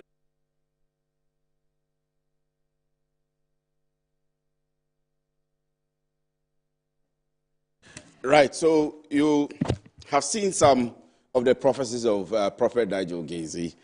What we'll try and do, is to maybe go for a quick break and come back. When we come back, we'll stay with him pretty shortly, so stick and stay with us. We'll be right back.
What does he see in her that he's not seeing in me?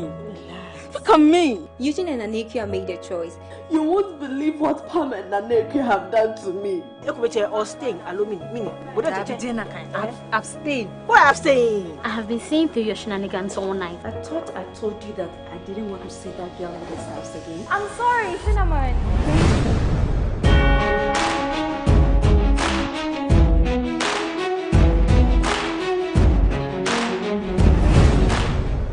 Lost. I've won the battle. Get over it. Battle? Why me? I like you very much. That's why I bought him this. Protect me? Yes, I'm ready to listen to you. Eugene Clark. That boy. That womanizer. You are old enough. I would like you to man up to choose among these two. Now, the baby is baby. So we are coming to come and see. Sometimes I just sit and then regret what really happened. Take care to prevent pregnancy.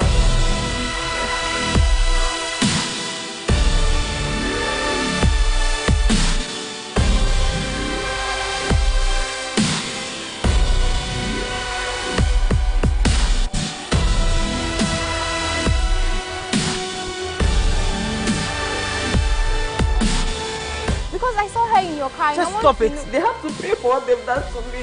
Be ready for the storm coming up for you. The revenge is not necessary.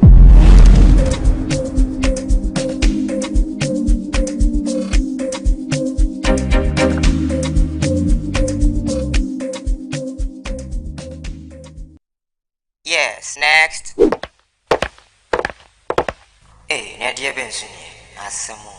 didn't tum. Mr. Femi Kalika, just call me cockroach. Now, Mr. Femi once now. Hey, that's you. Impruka.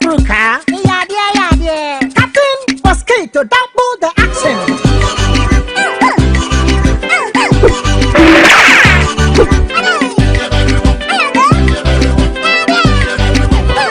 Me did it, Sasso spray. Mr. Femi Sasso quell. Yeah, go to my Sasa Tenuya.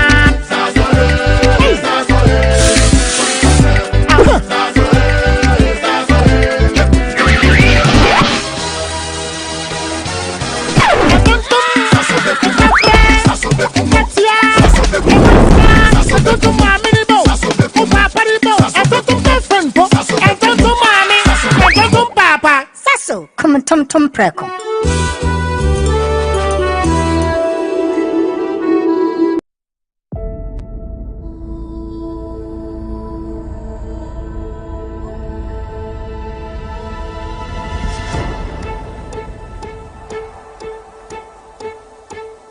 Then, I dare you to date Maud for reasons.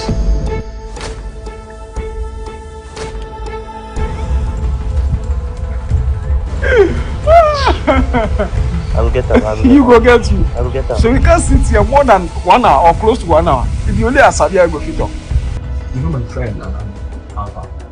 Well, he wants to go on a date with you. You're kidding, right? Oh, I'm serious. No. I'm not Listen.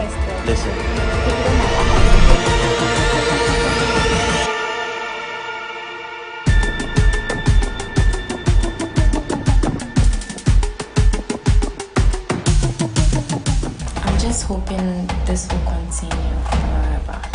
This is forever and ever.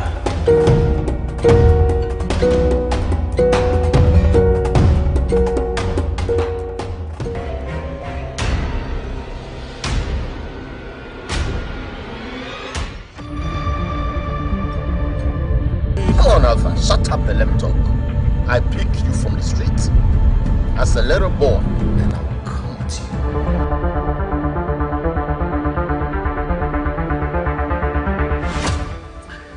Let me take you home and prepare something for you.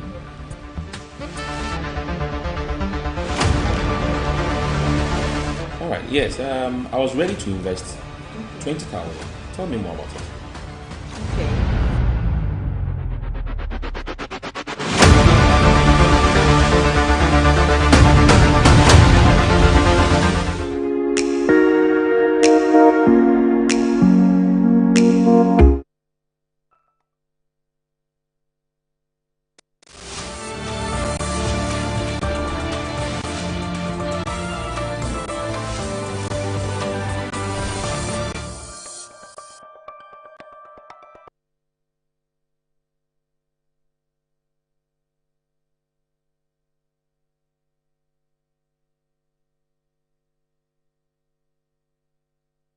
You're welcome back from the break. So we have been playing for you the prophecies of Prophet Nigel Gacy on the 31st night of 2025, 31st of December 2025, going into or coming into the year 2026. The prophet said this year will be a great year, largely a great year for the entire country, for His Excellency the President, John Dramani Mahama, for the ministers, for the entire government, and for everybody else in the country. That's if you put your things right.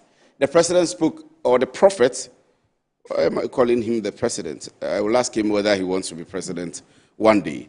But the prophet also spoke about the Black Stars. The prophet spoke about the New Patriotic Party.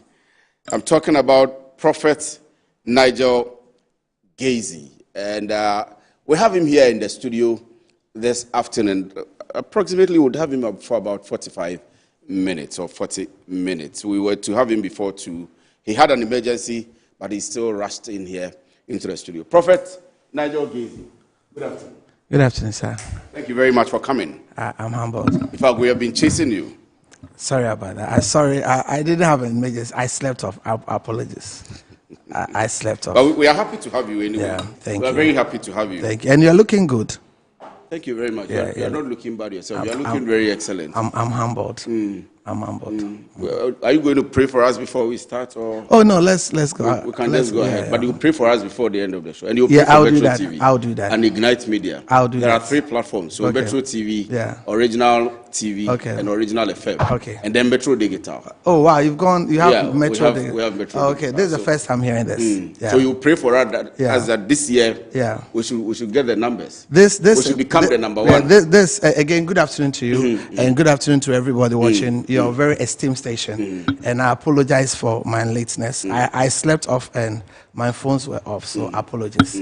Yeah. So this year, largely to an extent, like I said on 31st by the Spirit of God, since I was born till now, I've never seen a good year in the realm of the supernatural like 2026. So this is a year of breakthrough. This is a year of dominion. This is a year of increase. And this is a year that anybody that position him or herself well and maximize the space, that person will do well. This is a good year. The energy for this year is a super good year. You said there are going to be a lot of entrepreneurs, Very well young so. people, Very or well so. Very what well. kind of people? Yeah, so I saw that the inflation is going to come down. Inflation, Again? yes, inflation You is said going to, 8 point. there's a dollar I saw within the space yeah. of 10 to 8, and that cabinet might even there's going to be a little bit of fight because I saw the dollar come down. Fighting cabinets. Yeah, what I'm trying to say that so they will be in limbo whether to peg it at 8 or peg it at 10. So the dollar is going to be very, very good. Wow. And this, I mean, you know, I'm a prophet, and over the years, what we sense and perceive, if 10, about 7 or 8 comes to pass. So when the Lord whisked me away into the supernatural, what I saw a lot of birds, and I saw it more than 3 times, and I saw honey in their mouth, and they were just, pouring it on earth. And as a prophet, when you see that, it means that the year is a super good year. So, and the last thing that I saw was, I think 28th or 29th of December, I saw a rock in my vision. Whilst looking, I saw the rock open and I saw honey again pouring on the land. So this is a good year. This government, if they take it up, the guys in the men and women in the Jubilee House that pray for the president, if they pray about it, sow a seed into it, and put it into this thing, and the Lord will be with the hand of President John Mahama. You pray for the president. He said, I pray for Yes. pray for the nation of Ghana. But Yeah, you pray and for yes, the I pray for the president. President John Mahama. Yes, please, I pray. How do you pray for him? Weekly or bi-weekly? Oh no, not Do you that. go to the Jubilee House? No. I don't pray for him weekly. I pray for him in my room, like any regular Ghanaian must pray for him to succeed. We have heard that there are some of the presidents who have a prophet or two coming to their office or coming to their house every week or every 2 weeks or every month to pray. Yeah. Which one do you do? Do you go there every week or? I don't go there. I don't go there. President Mahama likes you. I'm humbled, and I also like. No, but you know he likes you. Yeah, he's a good man. He has a good heart. My personal, he has a good heart. He doesn't invite you to come to the Jubilee every week. Oh no, I've not gone to the Jubilee House on his invitation, but I've been to the Jubilee House so many times. Yeah. But he's asked you to be praying for him. No, he need not to ask me. As a good citizen of Ghana, I don't just pray for Ghana. Of course, Ghana is my first priority. I pray for America. I pray for you. I pray for the world. The work I do, I'm under obligation to pray, to intercede. I'm an intercessor, and I intercede. Even what is happening in Venezuela, I think that there are Ghanaians there, there are people of God there, the church is there. So this before going to sleep, I often sleep around 6 a.m. to 10 a.m. because I don't. 6 a.m. to 10 a.m. I don't sleep. You don't sleep at night. Yeah, I don't sleep at night. You pray. Sometimes not really pray. Sometimes sometimes my spirit will be, God will use my spirit to do a lot of things I don't. You fly in the night? Sometimes, if you want to put it that way. Do you turn in nature or... We heard Obinim said he can turn into snakes, he can turn into... Let's honor him. Which one do you do? Let me correct, he's Bishop Obinim. Bishop Obinim, yeah, and wherever it is, and all the clergy, we appreciate and Happy New Year to them. So in the night, in the middle of the night, your spirit turns. My spirit changes into something. As a prophet, we have prophet that they are like we are here, this space. We have prophet that they can pick things just within this space. And we have prophets that as they are here, by the mercies of God, their spirit can be whisked away from this space to outside and even beyond. And I say in humility, where I've gotten to, that's where I've gotten to. Whilst I'm here, I can talk about something in Makola going on right now. Whilst I'm here, that is by the prerogative mercies of God. If God want to reveal it to me, I can talk about my spirit can live here. Sometimes I'm here, but I'm not here. And so that is it. So what kind of a prophet are you? I mean, I know you, but for the purposes of the people that are watching us. Yes, please. You're a prophet. I'll put it to you, I'm a prophet. I was your mate in Legon. You know me way back, so many years ago. So I'll put it to you, per my fruit over the years that you know me as your mate. And I'm privileged that I'm honored that you were my mate. Whilst in Legon, do you think I'm a prophet? I think you're a prophet. Okay, sir. I'm humbled. In fact, a very good one at that. I'm humbled. And there are things you have told me, or things we met just about 2 or 3 weeks ago. Yeah. And your first statement or first about a personal life. Yeah. It's something you and I know. Yes, sir. I mean, you didn't know before, but Yes, we had. So I know you. Yes, sir. But you're a prophet. I'm humbled. Yeah. So if you ask me, the Lord told me I'm the Elisha Moses type of prophet. Elisha Moses type of prophet. What's the Elisha Moses type? So the Elisha Moses type, the Elisha stand for prayer. Yes. So if you follow my ministry, Yes, I pray. yes. I mean, for us for prayer, there. Yeah, I pray a lot, and I'm the no nonsense type of prophet. That I don't play middle. I say it out of this, regardless of whoever you are. I'll just say it out of this. Just 31st, I mentioned that I'm seeing 2-3 NDC MPs. If they don't position themselves well, they are going to lose their primaries. Normally, per where I'm standing, I won't say that, but I've said it, and that is what God said. And some of them have taken offense, but I speak the mind of God. And so that is the Elisha type of anointing, the Elijah type of anointing. We stand for prayer. We are straight, and sometimes we have anger issues. Sometimes you get angry easily. Yeah, you know me. You know I have anger issues. Every genuine watching you. Yes, every genuine spiritual man has anger issues. Yes. Every prayerful, every prophet of God, deep prophet of God, must have an anger issue. Because some of the things we see spiritually, they are annoying. Sometimes you can see that this little baby girl trying to make life, her own mother is the one causing her not to make life. Sometimes I can see that this lady that is not giving birth, her own husband is the reason why she's not giving birth. So unless you don't see, if you perceive and sense, once a while you get angry. Okay, so let's now come back to the basics. Somebody said you're a member of the NDC. Oh, okay. If I am, there are people. It's an institution, and everybody has their own unalienable right to join. And I'm not ashamed that if I am part of a member of the NDC. Yeah. So if you give me a space, I'm not a member of the NDC, but rather you and I know that my soft spot is towards the MPP. But whilst we were in Legon, we were TESCON, Because now I was going to ask you again. Are you a member of the NDC? No, I'm not a member of the NDC, but for now, my sympathies are towards His Excellency John Dramani. Because Mahama is your friend? No, he's not my friend. He's my father. He is not my friend. If he want to deem me, consider me as a friend, I will appreciate it. We all know. That's why I asked. Okay, assumptions. I'm humble. Thank you. That your assumptions can be misleading. Perceptions sometimes can be misleading. He is my father. Over the years, the little space I've gotten around, I deem him and I see him as a father. And he being the number one person in the country, he's a father figure, so he's my father.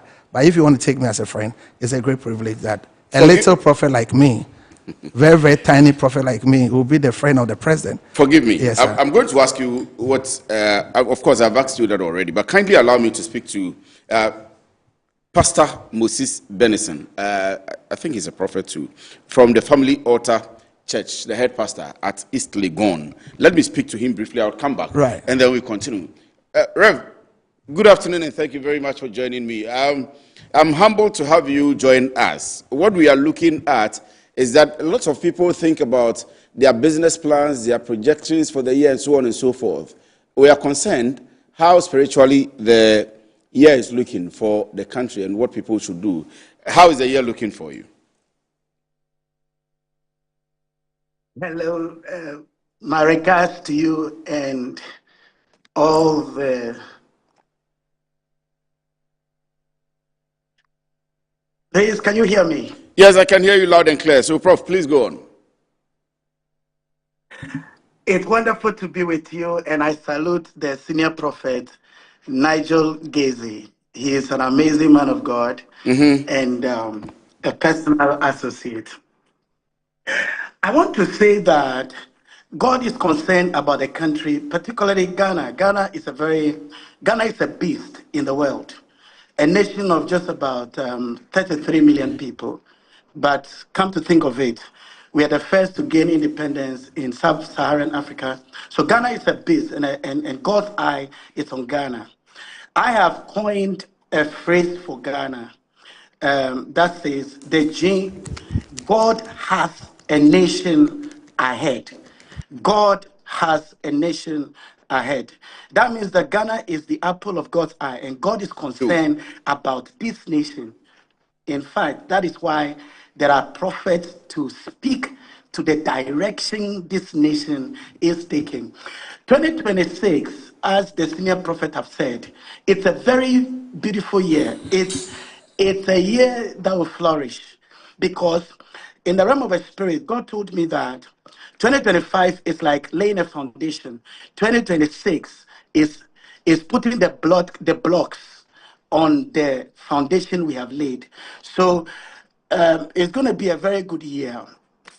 The economy will do very well. The economy will do very well, particularly the cedi, as the senior prophet have said. But the reason why the cedi will do well will be based on Bank of Ghana regulations. And so citizens should be ready to obey the regulations that Bank of Ghana will roll out. We don't need to rebel against the Bank of Ghana, which is the regulatory body of the Ghana cedi and the economy as in general. So it will do very well. The Lord also spoke to me that Agric will do very well. People who venture into Agric, they will do very well, because there will be good rain. In the course of the year, there will be good rain. So people who are into agriculture, they should innovate. They should innovate. You don't need to just engage in the traditional way of doing agriculture.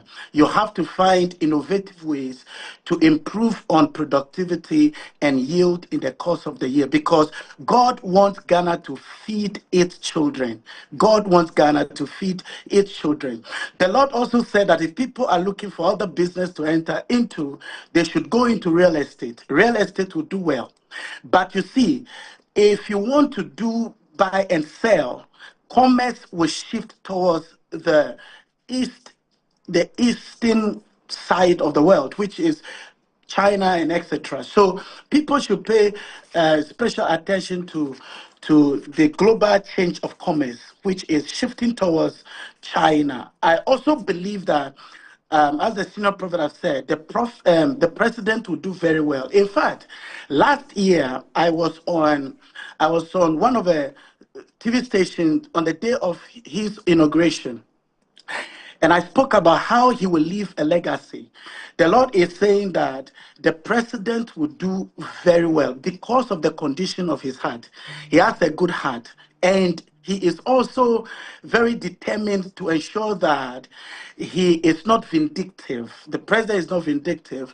And he discerns the will of God and the intentions of God before acting on his decisions. So he will do very well. The Lord spoke to me that tourism will do very well. Tourism will do very well. People should pay particular attention to tourism as well. Okay, so Prof, thank you very much. These are the few areas God spoke to me about. Right, thank you very much. We'll see how we'll get you into the studio this week, and then we'll continue from there. But thank you very much for your time. Let me come back to the studio now, and Prophet Nigel Gazy is here. Lots of things to discuss. Let's see how fast we can go through. You spoke about the MPP primaries as well. Yeah. Again, good afternoon to you. Happy New Year to everybody watching us. And good afternoon to my dear brother, the prophet of the Lord, who just spoke. I admire your work. I've been monitoring your work. More grace to you this year. More strength to your hands this year. God bless you, Prophet Moses. God bless you. So, yes, the Lord before, if I could speak to what we could. So you asked me whether I'm NDC or not. I'm not. Or whether you're MPP. Yes, I'm not NDC. But for now, my sympathies are 100% plus one towards the NDC because the Lord showed me over 8.5 years ago that I should tell the nation to bring the president, which I've done, and we have a divine mandate to make sure that he succeeds. So you and I know us when Legon that we're all TESCOM people. We're all pushing NPP. But the past regime, and where I stand is a very unfortunate or fortunate situation whereby when the Lord declares, I will say it. As we sit here, if the Lord tells me, of course, I know the next leader of Ghana, the Lord have shown me. Who is the next leader of Ghana? I'll tell you in secret, in confidence. It's time bound. The Lord have shown me as at 9th of January last year. But because of the timing, I'm not going to. Will the NDC stay in power? I'm not going to speak to it for now because of the timing. Let's talk about what is timely and at the appropriate time. We'll declare the mind of God. Julius Zebra become the president in 2020. Oh, good afternoon to you and happy New Year to him. A very good man. Let's keep praying. He will become the president. Let's keep praying. Let's keep praying. He's a very good man, a very, very good material for the NDC. And not just him, they have a lot of them, but he's a good man. I think that since they came to power, he's one of the few that haven't changed. You call him, he picks his call. You text him, he replies, and he's a good man. Julius Zebra? Yes, Honorable Kwesi Julius Zebra is a good man. From the and you know that if somebody is bad, I'll tell you. You know, if it's bad, I'll tell you. A few of them, since they had power, they have changed. Since they had power, they have changed. But Honorable Julius is good. But again, my sympathies are towards the NDC now. And that does not mean that I hate the MPP. No. Without the MPP, nation building cannot go on. So I love the NDC as well. But for now, my much more focus and attention, till the Lord tells me otherwise, is towards the NDC. You spoke about the MPP primaries. Yes, the Lord led me to say. But you are praying against Kenneth Agyapong. I'm not praying against Kenneth. You don't like Kenneth Agyapong? I can't. If you are me, because you can't like Kenneth Agyapong. Why? And I have been spoken to by my seniors in ministry. Yes. And my handlers, not to even mention his name. So if you could give me that let's ignore and let's go to our next distance. If you are me, what he did to me, you will not like him. And I say respectfully, I know that after saying that his people, this is their trademark, they'll go and take videos of women, tag me and all that. You see, our nation doesn't like truth. And any nation that does not like truth, any nation that majority of them are hypocritical, the people don't do well, the nation doesn't arrive. If I've been advised by my spiritual father and by my team, my handlers, to leave him. The Bible says in Galatians 6 verse 7, it says, whatsoever a man soweth, he shall reap. So with I don't want to even, if you appreciate, if you watch me 35, I didn't even, that wasn't how I was going to speak the mind of God on 31st. But I was impressed upon by my seniors and my handlers to leave you. The handlers should know how you have been vilified. How you were attacked. Yeah, and you know very well, Kwesi, permit me to call you Kwesi on the show. Of course, I mean. Yeah, so if we love the nation of Ghana, nobody should allow somebody, a person like Kenneth Agyapong, closer to power. And anytime you mention his name, my adrenaline goes up. Because the damage he caused to the body of Christ. And the church are waiting for him. If there's a perfect will of God, the permissive will of God, if the MPP don't listen to the voice of God and they bring him, even 30% they will not get at the next post. Because the church is waiting. And there are things I'm privileged to that I will not say it now. Oh, if the MPP brings him, they will not get, and this is a prophecy. And again, I've been impressed upon to leave him. If I wanted to say the things I've seen about him, I will spoil their campaign. And you see, the wise thing I was expecting them to do is that they have hurt some of us. And the hurt is not just a small hurt. It is and it is still a monumental hurt. That somebody must speak to them to maybe come to us and say sorry. To say that, oh, maybe we didn't know, or you did not know me. If you know me, and you can't do that to me if you know me. That's, you don't know somebody, just put the person on TV and say the person is a murderer, the person drinks blood, the person has slept with all the women in Ghana. I get what I'm saying? Yes. He was unfair to some of us.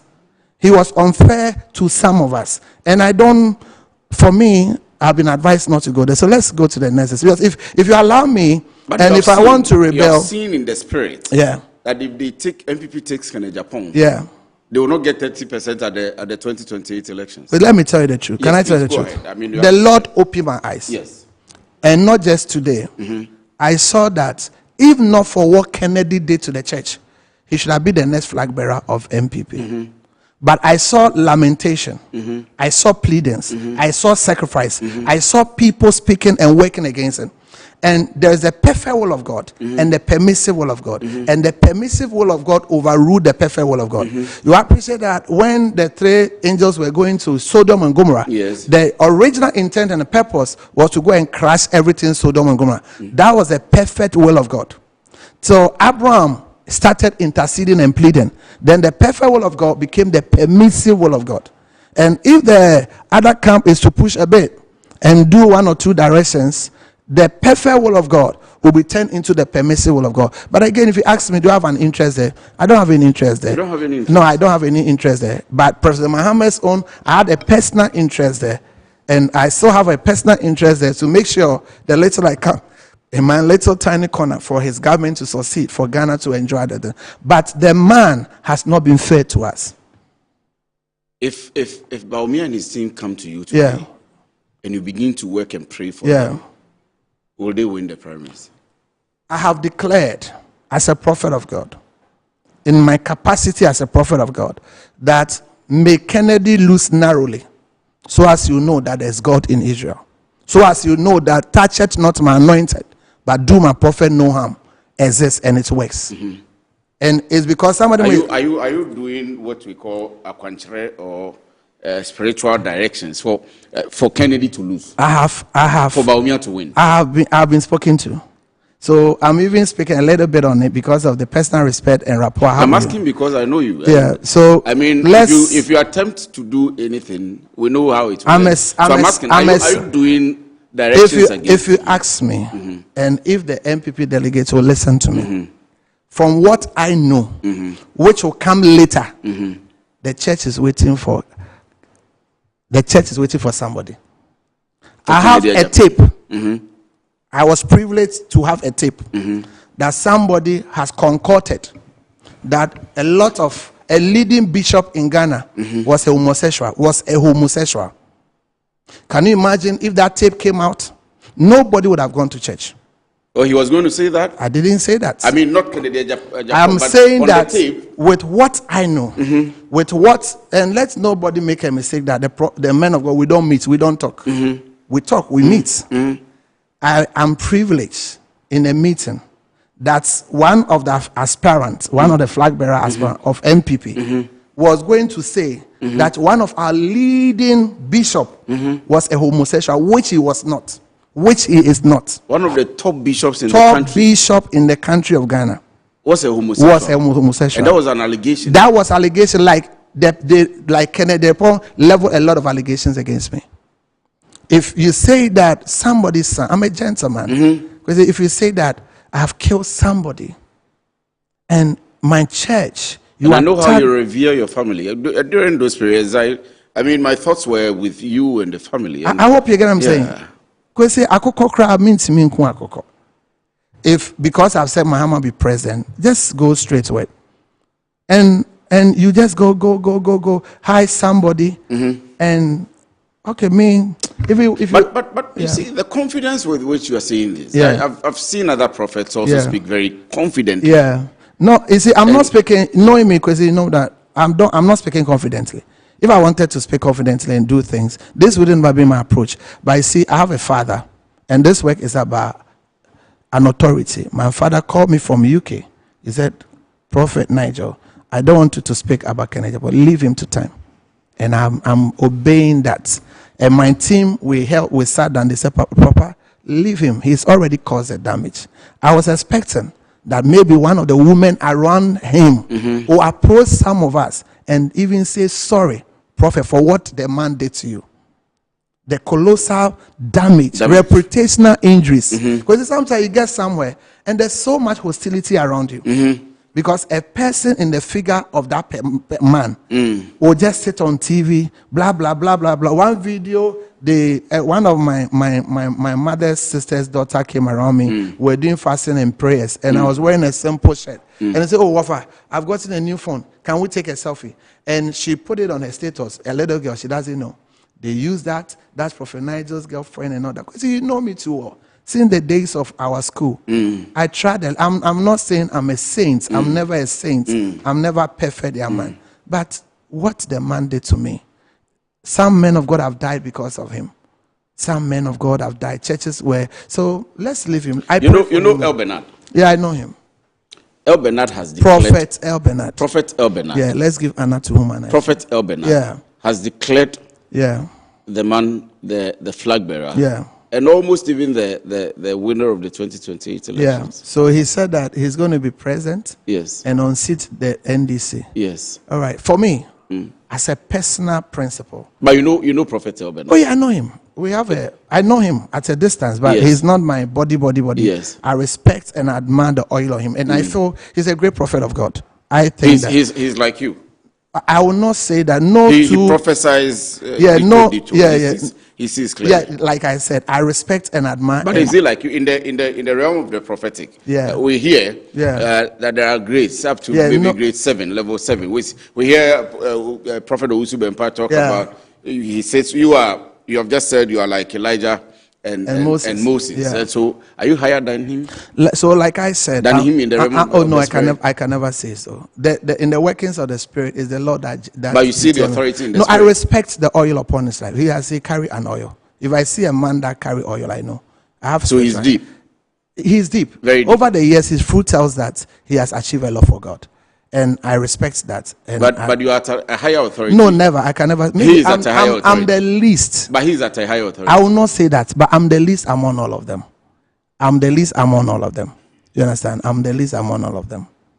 But in ministry, some will start and some will come later. Sometimes somebody will start, but the person who comes later. But I respect the oil upon his life, and I respect his church and his achievement for the Lord. And I believe that he's a prophet. But two prophets can say two different things. That says a lot. Two prophets can say the same situation, but they can say two different things. Micah, in Micah's time, one incident, there were 400 prophets that went the same way. It was only Micah, like in the days of the ugly days of His Excellency John Mahama.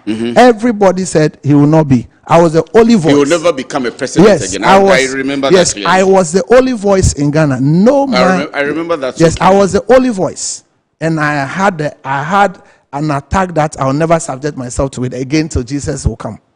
I was attacked, mutilated, misrepresented, scandalized. But as a prophet, you'll be attacked. Yeah. So when you prophesy again, you should expect that to happen. So that even the little I've said, when we go, I know that today I will not sleep. They'll give his camp will give it to me here and there. I hope I'm saying. So for me, I respect what Prophet El Bernard said, but I'm also a prophet of God, and I don't personally have an interest in the flag bearership, the race, the primaries. If I had interest, I would have traveled far and near, but I don't. So the little I saw, I've said it, and the Lord said that I saw 3 visions about Dr. Baumia, and Dr. Brian Achampon is also a good man. Dr. Educhum, who is my personal friend, is also a good man. Oh, and you are not prophesying for him? You are not working for him to win? Prophecy, I don't mind. No, not just a prophecy. Yeah. I have said, and I'm putting it to you. Yeah. We know you. We know the spiritual directions, and that's why I choose to use the 3-word akwanche that you can make. Yeah. So if Educhum is your friend, President, I am a consistent person. I'm not a flip-flopper. If I've said NDC will come, and by the grace of God, they've come, I must make sure that NDC succeeds before I jump. But this is their term. So we are talking about the next term. So I should work for somebody to come and sit NDC. I won't do that. So you are working for NDC to continue. That's your word. And don't put me. Don't put. No, but you're saying you will not. No, what I'm trying to say is you will not work for somebody to unseat NDC. You see, wherever. But in 2024, you said you were working for NDC to unseat MPP. Yeah. And you did. Yes, I did. So now you will not work for somebody to. And what I'm saying is that now, my sympathies, I'm standing with NDC. That's what the Lord has mandated me to do. And the MPP primaries, I don't have. Dr. Bamia has not sanctioned me. I get what I'm saying? That, oh, prophet, do something for me. What if he comes to you today? If he comes to me today, and then I'll pick it up. Samuel Oku is your friend. Samuel Oku is he's our friend. He is our friend. But he's a mafia. He always, one of the day he mafiaed me. So nobody have approached me. Yes. They've not approached me, and they've not given me any tools to work for them. But for me now, I'm with the NDC. I'm praying for His Excellency the President to succeed, which we are praying so much. So I don't have personal interest in the NPP primaries. Because if I had personal interest, and what some of the people on social media must understand is that some of us, we are not worried about what you say about us. Because I know truly that I'm doing the genuine work of God. Yes. And my members know that I'm doing the true work of God. So it's better we live in peace and don't provoke any prophet. Because the prophet, if you provoke us, we can do a lot of crazy things. And so I don't have just that what the man did wasn't a good thing. So you've done things against him? Oh, I'll not say it. My father says I should not mention his name. Who is your father? Apostle Kofi Afriya Mwakweyim. In those days, it was called Jesus Abrantia. Yes. I mean, he's come to your church a number of times. That's my spiritual father. He's instructed you. Yes, he said I should not.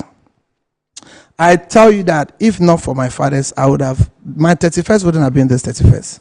I tell you. I saw you were smiling all through the prophecies. You see, it's still not late. And we are not expecting any money from anybody. But say nipa format, and say sorry. Do you want an apology from Kennedy Japan? Okay, so because my son was an open apology. I mean, my son was in school in London, and one of his mates approached him and said that they said your father is a murderer. They mentioned murderer, they mentioned womanizer, they mentioned. Are you a womanizer? I'm a womanizer. You're a fine man. Knowing me, because you are my mate, so you are my friend. How do you put this on me? Go to. I mean, no, we go to. Watching. There are people watching. I know. Ghana is watching. I'm asking the questions on behalf of the people watching. You're a fine man. See how you've dressed. Then way back from University of Ghana, young man, vibrant, active, intelligent, and a prophet as well. Obviously, the women will come. Are you a womanizer? I am not. So I'm not. I am not. I'm a one man. I'm a one man, one woman. I'm a one man, one woman. Because if that's what you do, they make advances. No. You don't even see. They don't make advances. No, you don't even see me. My life is home, TV, radio, church. After church, they don't come with personal problems. No, after church, I'm sitting down and do my spiritual work. So there's nothing like women. If you know me too close, when anything women, I'm far from it. Because if that's what we do, sir, we'll not be at where we are. If that's what, because you cannot live anyhow and become what Nigel has become by the privileged mercies of God. There are things you do to become something. I mean, if you pay the bills I pay, that will not be an option to consider. And me, I'm cut out for ministry. I use my money for the things of God. I use my money to put. So women there is far from that. But you see, somebody can sit out and watch the car you drive, how you look. Like you, they tell me, ladies man. I hope you get what I'm saying. And so it's far from that. So we are praying for Ghana. We are praying for everybody. And we love everybody. You love Dampare too? Who is Dampare? IGP. The former IGP. Oh, I have no problem with him. In fact, I'm told that he has married my sister. One of the wife is my sister. You didn't have any problem with him? No, I didn't. The only problem I had was that he's saying that prophet should not prophesy. And I do not have a problem with him as a person, but the institution of the police that issued that infamous, and all was because... And you came about the Umofia... Yes, very also. And were you referring to Ghana? Yeah, it was about Ghana. But you chose Umofia, so you were afraid of Dampare? I wasn't afraid of Dampare. You were? I'm not... Because you couldn't mention Ghana at the time. And at that time, I have to be wise. You feared that Dampare would If fear will make you comfortable, I fear. Let me put it that way. You were afraid? If putting fear there will make you comfortable. That Dampare will attack you. You and I, we are educated. Yes. And you speak by the times and the season. When you get a herald, you walk in wisdom, because I'm not John the Baptist. And during that 31st, the number of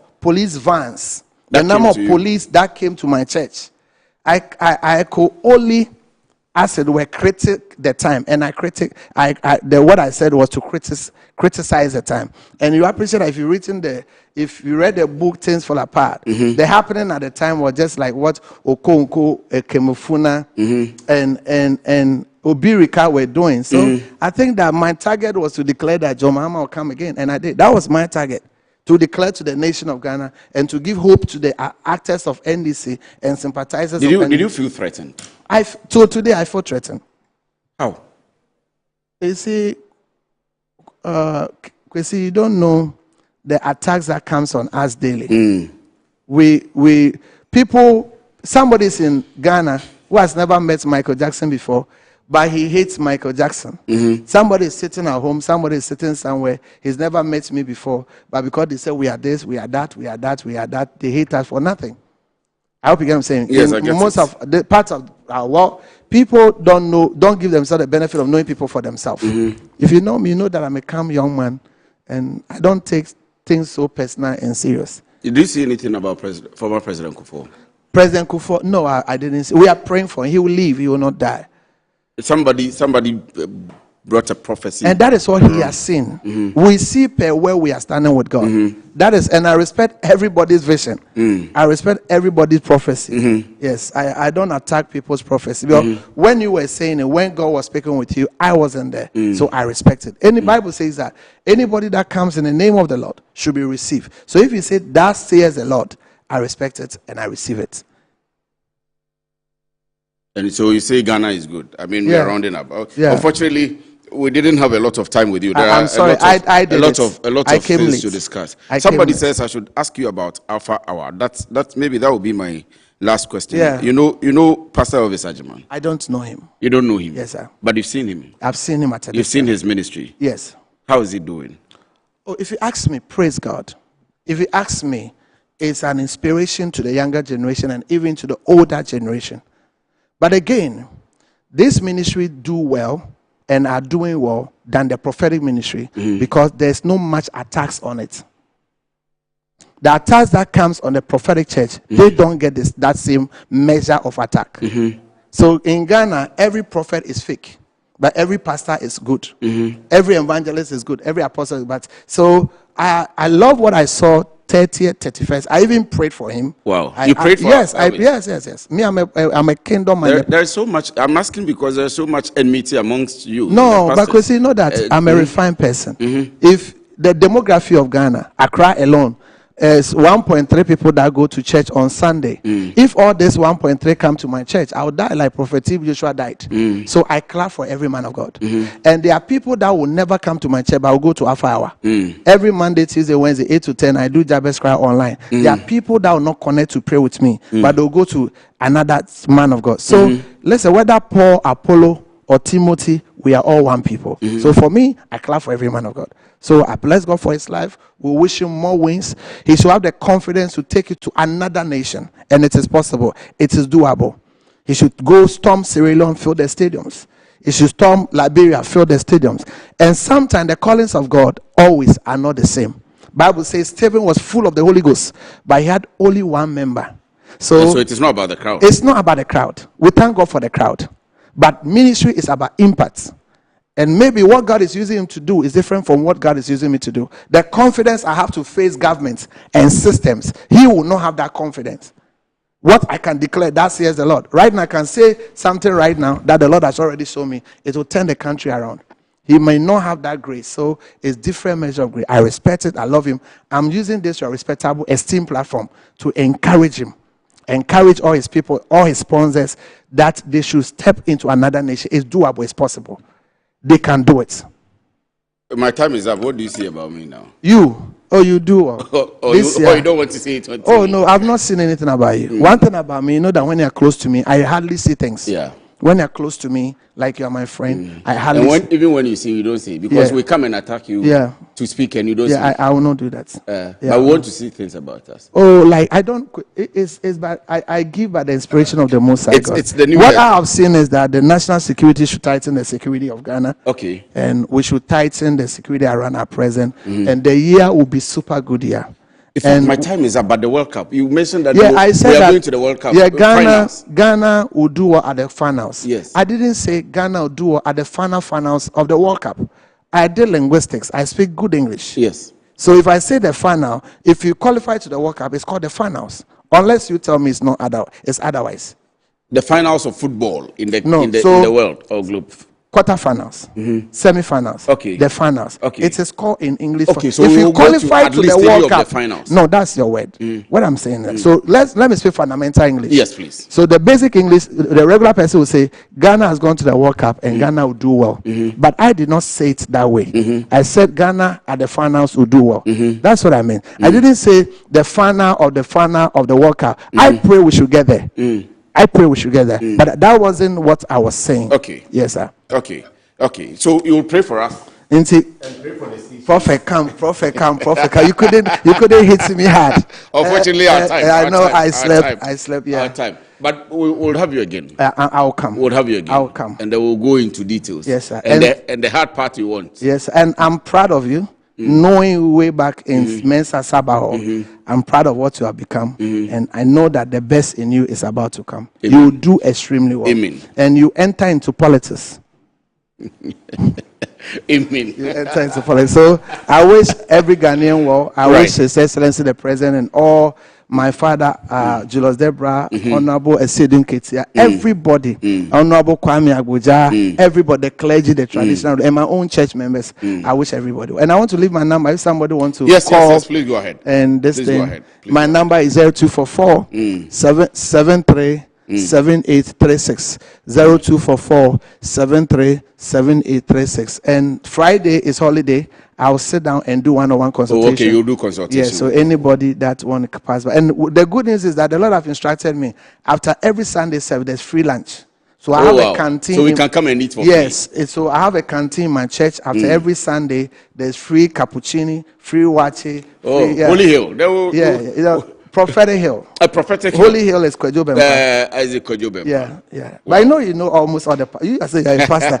So I thank you for having me. Thank you very much. Thank you very much. To Prophet Nigel Gazy, thank you very much for your time this afternoon. If you want to see him, 0244 737836. You can reach out to him and he will pick up personally. But thank you very much. Prophet, before you go, there is a young man called Kiki. You need to pray for him before you leave. He will come around. So thank you very much for doing the watching. My name is Kwesi Afriye. Good afternoon.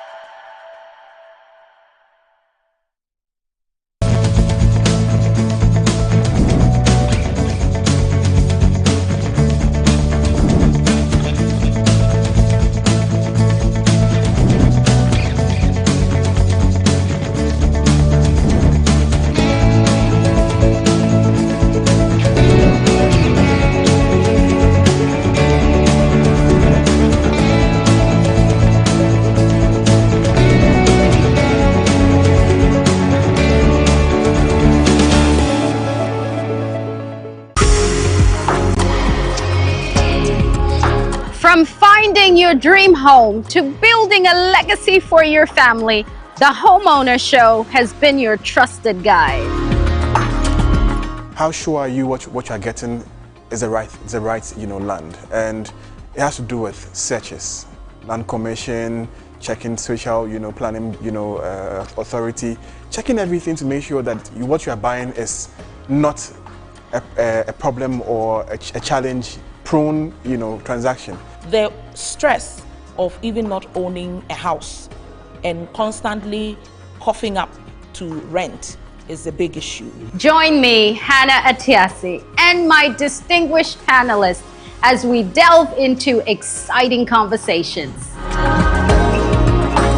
Season 3 of The Homeowner Show, every Saturday at 6 p.m., only on Metro TV. Don't just own a house, build a legacy for your family.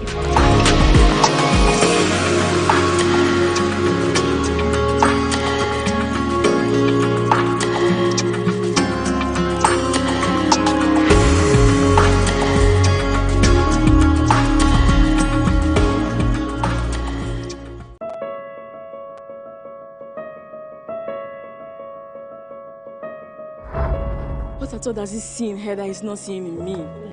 Look at me. Eugene and Anekia made their choice. You won't believe what Pam and Anekia have done to me. Abstain. Who abstain? I have been seeing through your shenanigans all night. I thought I told you that I didn't want to see that girl in this house again. I'm sorry, Cinnamon.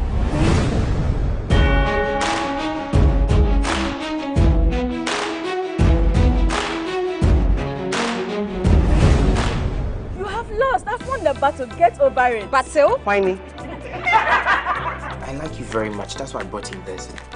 Protect me? Yes, I'm ready to listen to you. Eugene Clark. That boy. That womanizer. You are old enough. I would like you to man up to choose amongst these two. Now, the baby is baby.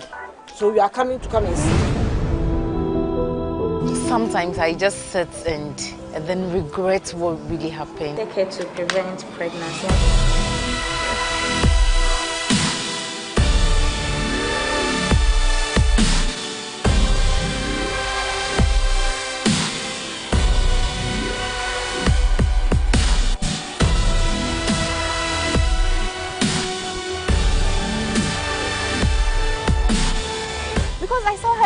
Just stop it. They have to pay for what they've done to me.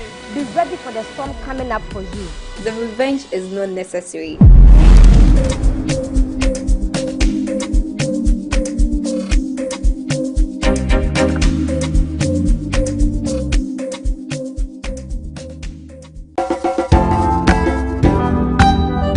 The journey of 1,000 miles begins with a step. The journey continues, but becoming that phenomenal lady doesn't happen in a day. It takes courage and refusing to settle for less. This season, on the PL show, it gets much more diverse. Engaging and impactful. This is the PL show. We paint the perfect picture of pain, sleepless nights, hard work, and of course, the ultimate breathtaking view from the mountaintop, success. Successful ladies from all walks of life doing amazing things and positively effective change in their respective fields. And as you know, we share all these with you, our ardent follower, to help you navigate that journey and also come out strong and phenomenal. This is the PL Show. It's brought to you by Kale Charcoal, Kale 360, and Kale Kids Toothpaste.